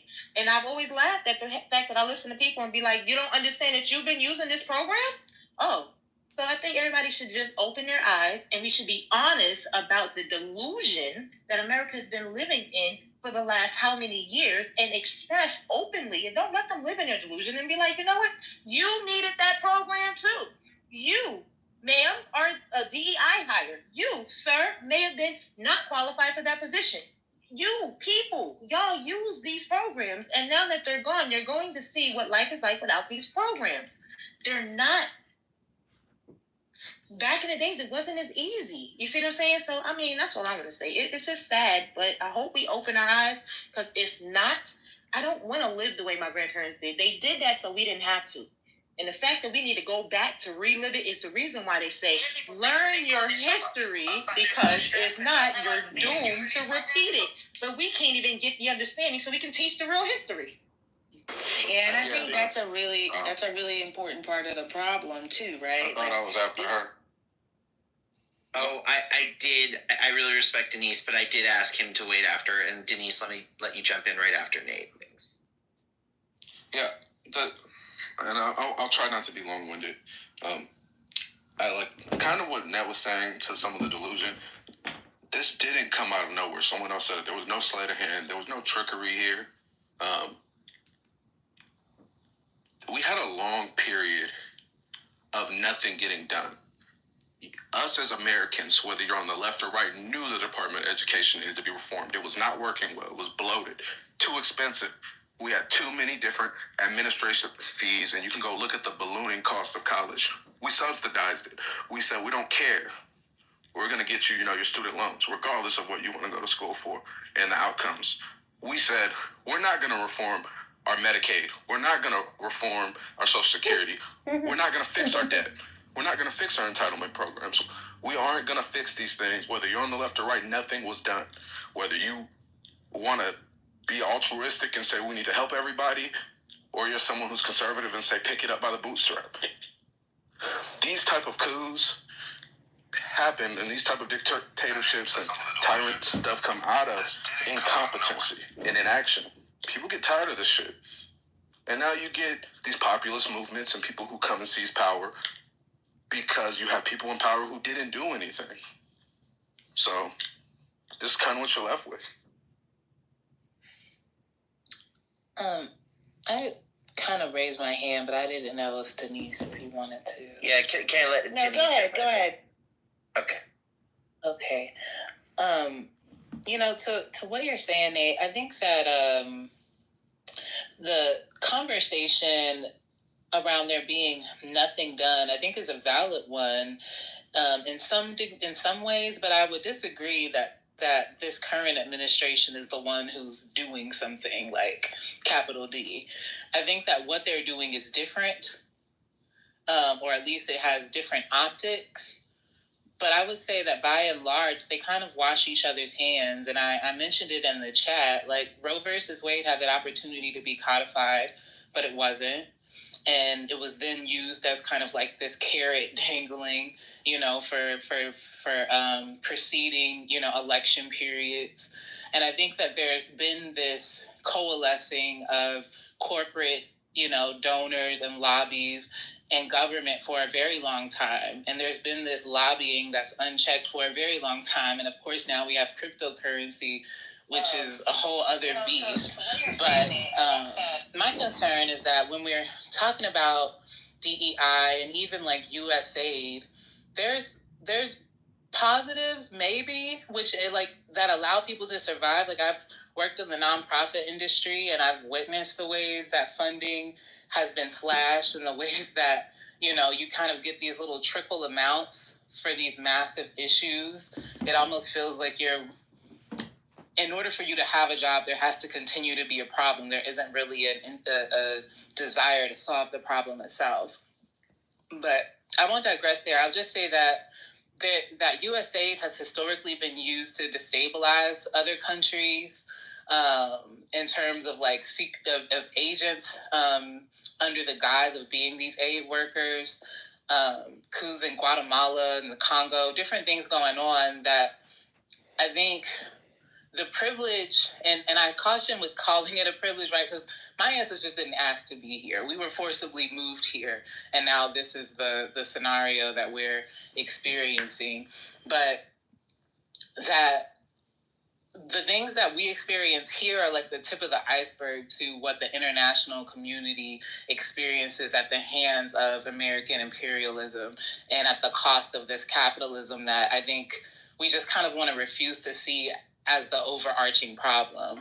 The ways that class informs the ways that we even come to politics, what we perceive to be a problem or not a problem. Mass incarceration is a huge problem, but oftentimes the people who've experienced it aren't in these conversations around the politics that we, need to create. And I think that if we're not thinking about how the lowest classes of people, folks who are unhoused, people who are incarcerated, queer, trans folks, like what's going on in that way, I think that we'll always have this lack of sight around how to deal with the oppression holistically and not just focus in on political personalities and the political theater that, we're exposed to. I think there's a danger in saying, well, Trump is doing something and what we're seeing now is a result of, incremental power grabs by previous administrations. The danger in that reading is that it becomes an excuse, a clever excuse, no doubt, for complacency. Because then it makes it easy to say, well, both sides are bad, so what can I do? It's already too late, so what can I do? Right? And so I think that reading of things is wrong, by the way, but even if it were correct that both sides did nothing and this is just a result of incremental da-da-da, again, I think that's completely an incorrect reading. Even if that were true, though, it's very important that a narrative forms against that. If only because the counter-narrative that what Trump is doing is unprecedented will at least spur people to action. So that's what I wanted. I'm not finished. I'm not done yet. I'm almost done. I'm almost done though. I'm gonna be different and not be long-winded. The same thing I wanted to say is around the divided thing. How'd I put it? it's a passive, it's passive voice, right? We're divided. It implies that like someone else outside of us, maybe, so-and-so, Putin or the Bilderbergs, whoever divided us. America's always been divided. We as citizens don't like each other all that much, whether it's because of gender, race, income, whatever. We're all just trying to get our piece of the pie. That's always been, it's the invisible hand that's made America great for the most part, not necessarily a majority of people coming together, seeing ourselves as one XYZ. And so the reason why I want to point that out is to say, I'm not sure, how would I put it? I think if we assume that we were united in the past and that what we see now is something different, I think that then we kind of wait for the majority of people to do something as opposed to being willing to do what's unpopular, as opposed to doing what could get you called an idiot or a fool or hysterical, and doing some of the stuff that one of the previous speakers said, which is going out in the streets and protesting or more, right? I think people are so afraid of being ostracized or being labeled as crazy or hysterical that they're willing to kind of just be quiet and watch crap unfold. That was kind of the thing. I was trying to be brief. Just one second. Can I let I think Denise wanted to jump in there. No, I'm good. Okay, well, the thing, you're right. I was trying to be brief, but exactly, that was kind of the point. The presidency has forced people now that you can't just have this passive, oh, we got to fix things. No, someone is making you have to do something now. You can't just sit and say, well, it'll eventually get done. No, there's a person in office now that if you fail to act, they're going to act. And if you don't like it, you're shit out of luck. So you got to do something. I just want to say just really quickly that my statement wasn't really to say, okay, well, both sides are bad, so we should do nothing. I thought it was kind of clear, but I'll just reiterate that I think that the systems that we are functioning under, capitalism and imperialism, have a lot more to do with the outcomes that we are experiencing outside of the political personalities that we see curating them. I think that this partisan political structure, the systems that we're trying to point a finger to, are both functioning under the same logic. And so I think that if we're not talking about that logic and how it plays out, then we're just going to constantly be in this same conversation. The idea that Trump is pushing people to action, well, so did Ronald Reagan. I mean, we've had this type of presidency before that is very much law and order, it's my way or the highway. And a lot of things do happen, a lot of bad things do happen, but it doesn't necessarily change the trajectory simply because, they exist and they force you to change things. The people in power, the people who own things, still remain the owning class. Really? Yeah, I think that's right. And I think that it confounds our ability to have quality conversations, to be honest with you, right? Because we're constantly accepting the frames that are presented to us rather than, really allowing for new ideas. Right. So somebody says, we need to run government like we run business. And we, get pulled into some conversation about running government like business. Why are we even having that? That's not even a real conversation. It's not business, it's government. But different word, different thing. These frames. Because competitive frame. That's how we've been socialized to interact with these problems. And so, to your point, how it invariably it goes to, well, see, Kamala should have done this and Trump should have done that. It reduces to the frames that we're comfortable with, and it is difficult, and it is important to name the difficulty of really pushing outside of the frames that we are being, it's something we haven't really lifted up so far, I've heard, is this idea that we're also being like mainlined propaganda, like in our bloodstreams through our phones that are in our pockets. So I guess I kind of struggle with this idea of looking to history to say, what lessons can we learn from history, but then also looking forward as to how is this time different than other times because of the sheer ability to pump information. And I would say information is a kind word. Lies right into people's, a bloodstream. It's one thing to disagree about civil rights, right? And to have an argument like I think X and you think Y. It's something totally different to be force-fed complete propaganda, stuff that just isn't true. Like I listened to somebody argue to death that no tax was in the budget, no tax on tips and no tax on Social Security. And I was like, honey, what page is it on? It's a document. What page number is it on?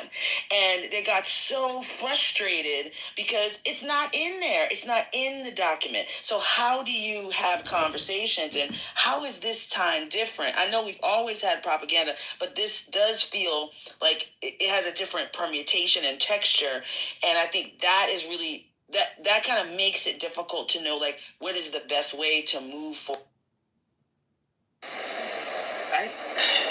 I guess I disagree with the capitalist framing of Trump, because Trump confounds capitalism.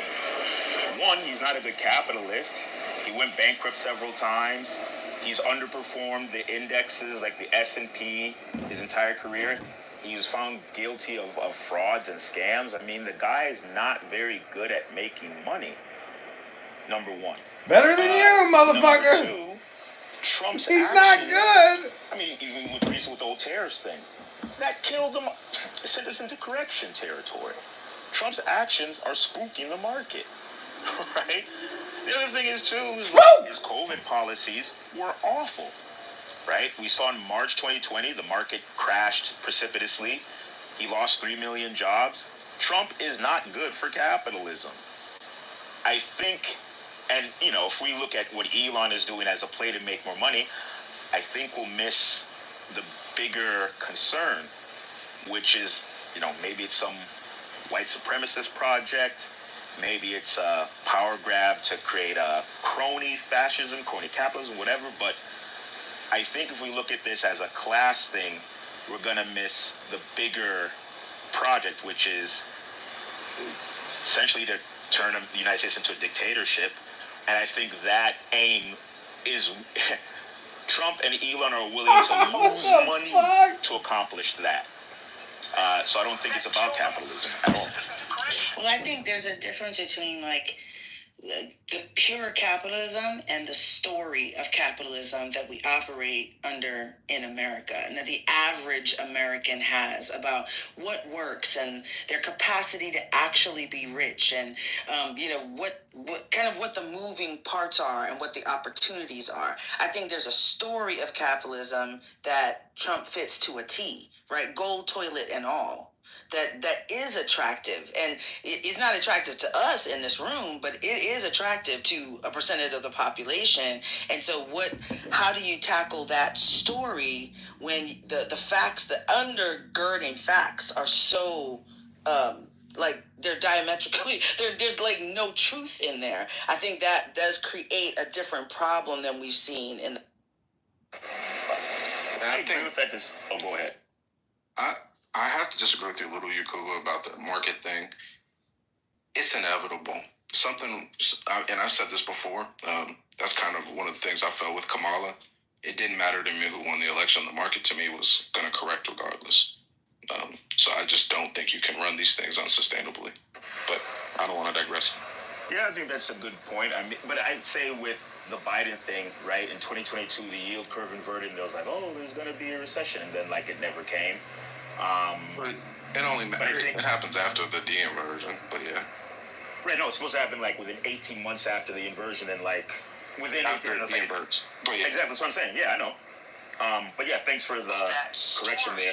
Yeah, it's supposed to happen within 18 months after the inversion, and it didn't happen, right? And so people have been kind of predicting one.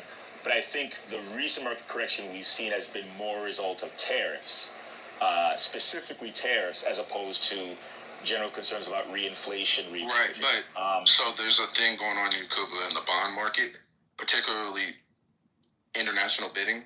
So the problem that you're talking about is you have to do something. Just a second before we get into like economics. Like I said, there's a few interests I have, and I don't need to call you two out, but like before we get into analyzing like bond markets and how we best invest, there's a gross misunderstanding to think that like you're a capitalist or not if you make high yields, right? High ROI. Capitalism is just about like private ownership of the means of production, right? Most simplistically, and corporations and all the jazz around it, you know, it's just about private ownership of the means of production and having title and deed beyond that which you're using. And that's the most basic thing. And then how you do it and do it in different ways. Trump is a capitalist. He owns things that he doesn't utilize, buildings, companies, titles to his names, shitty state companies that go bankrupt, casinos that fail. So, you know, he's done a whole bunch of different things. Elon's a capitalist. Pretty much everybody here is probably some form of capitalist because we exist in a capitalist country. Even if you're international, right, there's a handful of countries that claim not to be capitalist, and mostly they use the tools of capitalism. So, you know, that's the water we swim in. You can like it, hate it, try and change it, but, you know, to say, like, Trump's not a capitalist would be like saying he's also not a human. Like, you know, I don't like the dude, but he's a human capitalist. I think... But to grab this really quick, and then let me pass it off to you, Malik. I think there's a point that I heard Denise and a couple other people making that I really resonate with, which is just, I think there is actually something very attractive about having the resources to do whatever you want. There's something very attractive about being able to be where you want in the world, to have people listen to you when you call, to being able to have whatever type of toilet you want, but certainly running water, to never have to worry about your health care, to be able to choose to leave your job or whatever you do at any moment, and to know that people will just respect you and your humanity, like, irregardless if they know you or not. That's something I think that's probably actually attractive to everybody in this room. And I think when we look at Trump, I think honestly, the whole golden toilets, I think there's a lot of people in this room that Denise, I think this is where you and I might disagree. I think almost everybody in this room would like to be really wealthy. And I think I think maybe even you and I would like to be a lot more wealthy than I am right now. I would never buy a golden toilet, but I'd have like the best, fanciest Japanese bidet I could afford because I love them. So, you know, like I would do all sorts of like things, Japanese bidets with my money. I would support family that need it. I would probably try and create organizations to do some sort of change, and I'd probably be tainted by having all that money and do different things that I didn't think of right now. And so I think it's complicated to say that, and I think this is one thing I try and if y'all want somebody who's really interesting, the person goes by ContraPoints on YouTube, has the most brilliant video essay I've ever seen on envy, and using examples like Kardashians and Alpha, but through this very philosophical, political lens, and breaks down how it changes how we think and talk about things, and even how we somehow like give power to, somebody brought this up earlier, like the media is so in the bag for Trump. Like CNN was making record profits. All the major news networks were making out like gangbusters. And I think like the type of critique they engage with when Trump is the most softball, like feeding into the mainstream narrative. And I think Trump effectively even played them, and he knew it and they knew it, and they both made money, and he got the presidency. And the point earlier that these people would lose money to be in the presidency, I'm going to be a little more direct and forceful for a moment, so apologies if anybody gets triggered by this, but the fuck do you think money is for? Like, how much fucking money do you need? These people could buy a $10 million house every month until they die, and net positive money, never selling them and leaving them empty, and just putting a bunch of people on top and paying them for the rest of their life to watch the homeless and laugh. And that is not an exaggeration. That's a literal amount of money that they have. Put that into context. These people have so much money that what the fuck can they spend it on? And they have so much money they can just buy up other companies and leverage it. So when they have that much money and wealth, none of us view it as a problem. It turns them into goddamn psychopaths because everybody's a threat to them. Everybody wants to use them. Everybody envies them. And whether they're saints or sinners or anything in between. They become almost like a different type of existence from an everyday human. And we're so caught in envy, we don't see that's a problem for them, that's a problem for us, that's a problem for society. So what the fuck are you going to do with billions? You have hundreds of billions. I can buy cities. I could solve poverty. I could put a man on the moon. I could do insane shit with my money. So what do I want? Well, the biggest thing I spend money on every year is goddamn taxes. So I will buy this government. I will spend $270 million and I will destroy the tax rate. And for the rest of my life, it'll save me $1.2 billion a year. Simple, best return on ROI I could ever have in my damn life. So these people are spending their money to make more money. And in the end, let's say they aren't even going to get to lower their tax rates. What are they going to spend it on? Another yacht, another Versace outfit, fancier food. Like, I can't eat enough gold. I'll poison myself trying to eat enough gold to even make it worth it. So they buy a government. They buy power. They buy fame. They buy newspapers. They buy space companies. They make mean things so that they can be in everybody's constant culture. They develop and become TV producers and entertainers. They buy media outlets. They buy politicians. They buy every form of power so they're ubiquitous and everywhere. And when everything is for sale, you can buy anything. And when you can buy anything, everything can fall for it. And that's what these people have done. So it's just simple. And, I think everything I said is factually accurate and would be silly to deny. But yeah, just, food for thought, tossing it back. I think what you're saying is rational. But Elon's lost $200 billion so far, right? I think it's about more than money for these folks. To your point about they've gone psychotic. Yeah, when you're psychotic, sometimes you don't do what's rational, what makes sense. What would be rational is to make more money with your political power.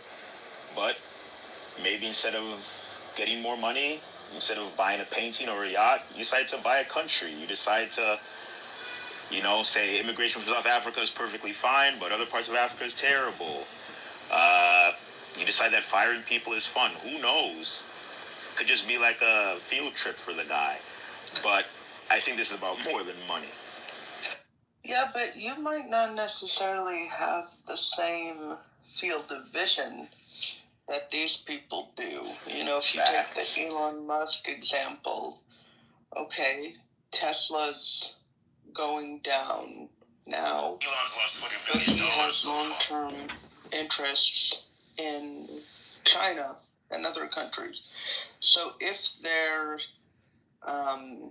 vision ultimately comes to pass, where you have China can rule their region, Russia can rule their region, and the US can rule their region, maybe that's ultimately the best thing for his business interests. You know what I mean? So I think just to take a narrow perspective and say that they're not fulfilling their own ends, it seems short. There was,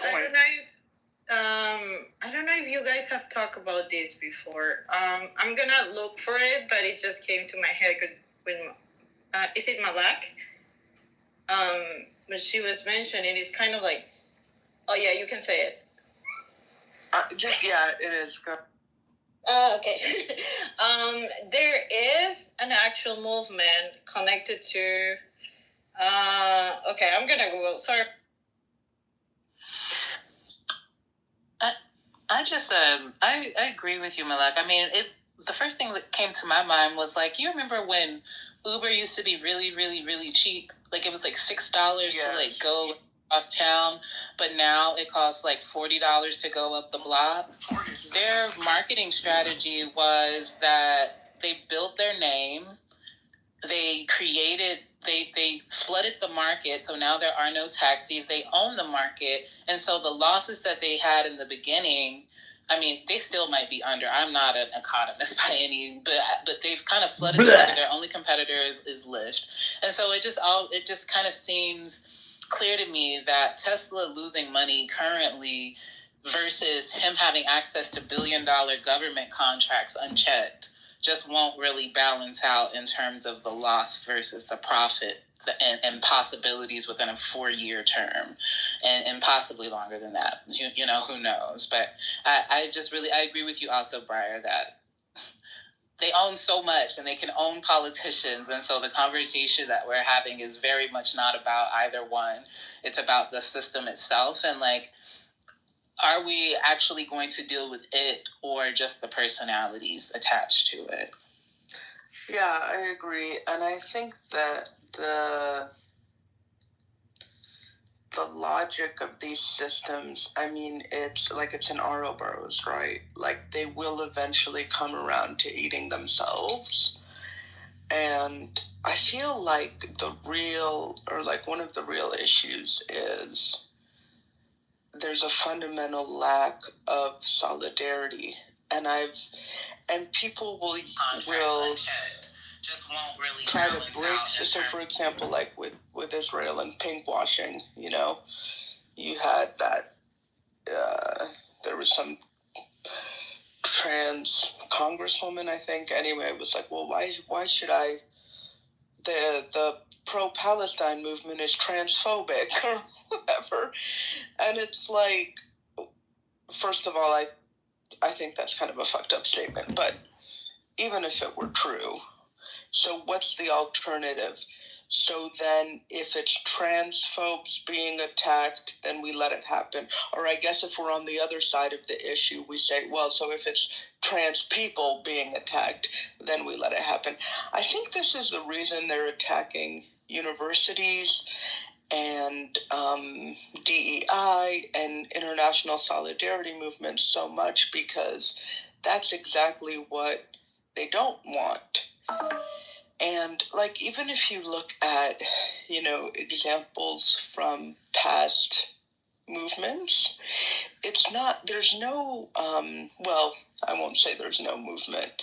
I mean, it obviously in South Africa, you know, I guess they brought down the apartheid regime, but a lot of movements, it's not necessarily like they brought the whole government down or whatever, but there's a lot of undermining you can do, even if it were true, of an unjust system, just by practicing solidarity among, or I guess if we're on the people around you, and also the people that are being attacked by this. Because the other thing is, if we're waiting for enough people, like if the thing that's going to get everyone out in the streets is everyone starts getting attacked, you know, or like the majority, quote unquote, like I just don't think that's going to happen.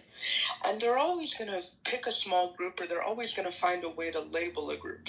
So for example, it's illegals. No, it's people who are here illegally, but they're criminals. Well, it could be citizens if they're criminals. Like, we trust these people to tell us who the criminals are. And then people say, I have nothing to do with that. That's not me. And they say, oh, you're such a fucking liar, you know? And then the rest of us are supposed to throw up our hands like, well, I guess the government knows what they're doing or whatever. Well, it's not me.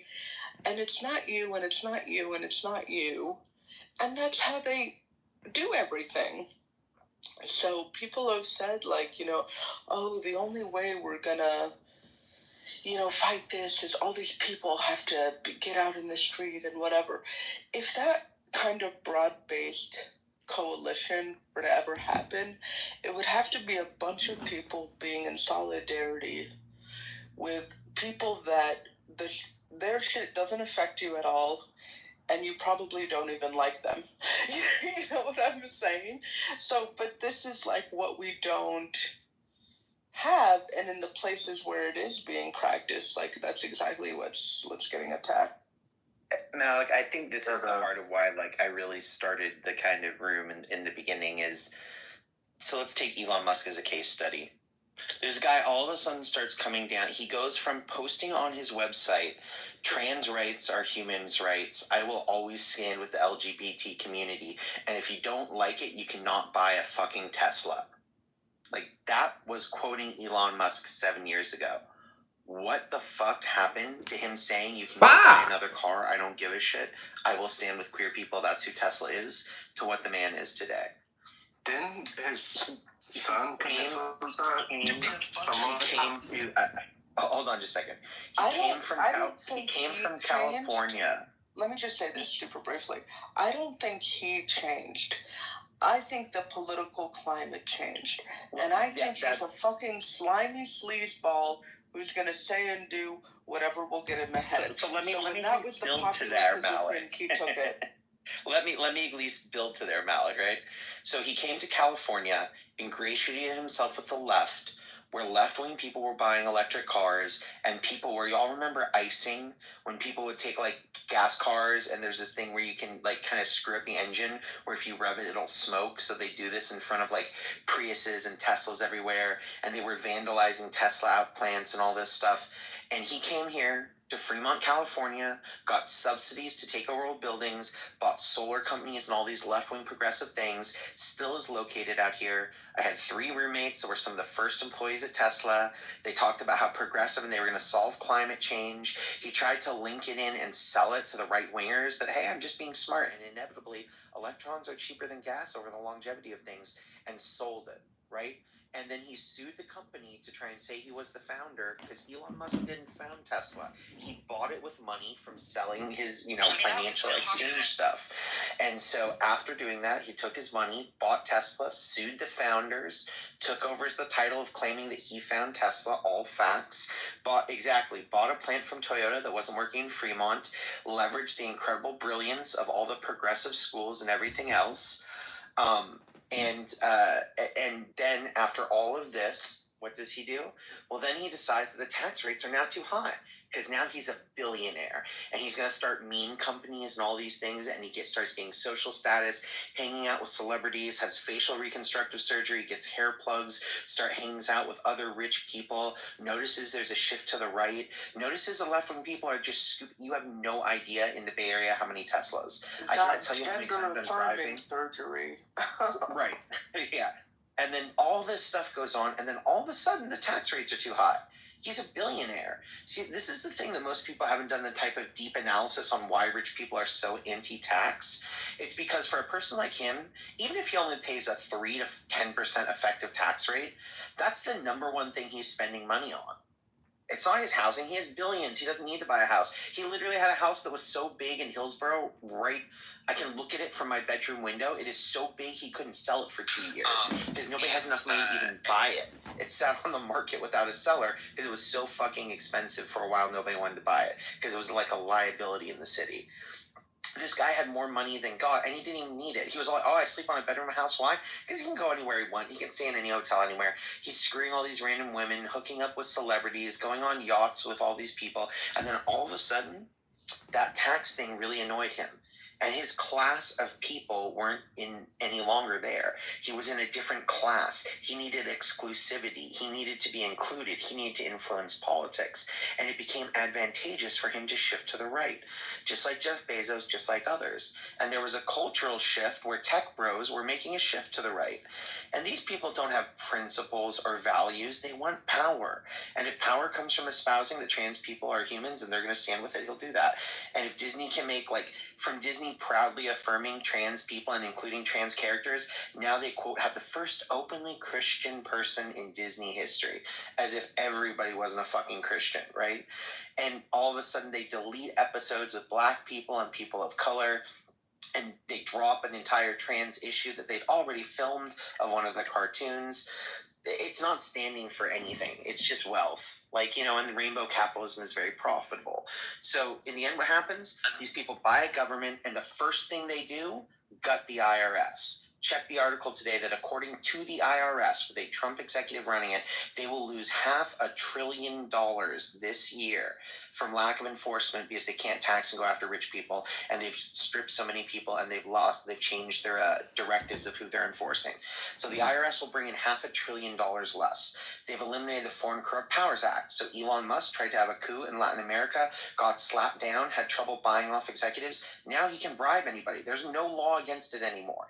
Oh, by by the way, the law against anti-corruption laws in the United States, the new director of the FBI and the head of his law enforcement said they will no longer enforce federal corruption charges. Therefore, multinationals can engage however they want financially. So they go in there and you're wondering what they bribed. They pay to not enforce the laws, to gut the IRS. He now has his Doge cronies going into everybody's documents and using personal computers with zero accountability. Even according to the experts that are there was no accountability, there's no tracing. These are networks they are not allowed to plug anything into. And they were just grabbing their laptops and hooking them up to. They've extracted all that data. Breyer. 19-year-old Breyer. boy. Excuse me, it's all Breyer. Breathe. Yeah. Please, breathe. Okay? My friend, breathe. No worries. You're talking really IRS will bring fast. We're with you, you know. Okay, I need to go. I've been here for 4 hours. So if you want to mod somebody who's having help, I have to go. So thank you for the room. I saw that text a while ago. I'm one of these old-fashioned people who like to say goodbye and good night when I see all these people who I care about in this space. So I will see you guys tomorrow and carry on. All right? Yeah. Thank you. Good night, Night. So anyway, to those people who thought there was they're just poorly spending their money, they've gutted all corruption laws. They've gutted the IRS enforcements of taxation. The first thing they're going to pass, this Congress is going to pass one law, will be to lower taxes for the rich. They've already proposed it. They've changed enforcement. They've gutted all the inspector generals, and they've stolen all of our data and social security numbers and information. And they're blacklisting people, who are opposing them. So this is a good return on investment for them. What's worse, this or people kidnapping pets? Which never happened, right? So anyway, that was just, I like to lay it out really cut and dry on the table. There's a consistent plan of what's happening. If you were a billionaire and didn't want to pay taxes and wanted to bribe other people and take over, what would you do? Make a list. I dare you. I triple dare you. If you think there's anything else going on, grab a piece of paper and write down what you would do. If you had $400 billion and wanted to take over the government, what policies would you want put in place? And look at the U.S. and what's going on. So when people think it's a poor return on ROI or they're losing money, what's he going to do with all that money but buy a country and destroy democracy so he can have authoritarian power? Is there anything more valuable you could do? It's why Putin's most likely the most rich person on the world. Only other, maybe second to the Saudi royal family. So that's a rant and a half, but I challenge you. I dare you to do that exercise. Don't look at what's being done in the news. Write down what you would do if you had $500 billion. How would you manipulate democracy if you wanted to take over? And then look at... I have to say, I wouldn't want to take over. I would be moisturized, hydrated, well-rested. I'd be eating good food. It really amazes me that you can do anything, and this is what you choose to do. That's what I think. That's the thing. I think I just found the proof that it's more than just about money. Elon has millions, a million times more wealth than most people. Probably even 1 billion times more wealth than most people, right? But he doesn't have 1 million times more days than the average person. He certainly doesn't have 1 billion times more days or seconds than the average person. The tell for me that it's not about money is the fact that he's spending his time on this stuff. If it was just about taxes, Elon didn't need to get involved with the government the last go around when Trump was there, right, to get lower taxes, right? The other thing is too, Democrats cut taxes, right? Obama cut taxes, and I think in his first term. Both parties are willing to cut taxes. Republicans a bit deeper, but both parties cut taxes. I don't think Elon needs to create Doge in order to avoid taxes. Right? I mean, he probably already got that once he spent the $276 million helping to relend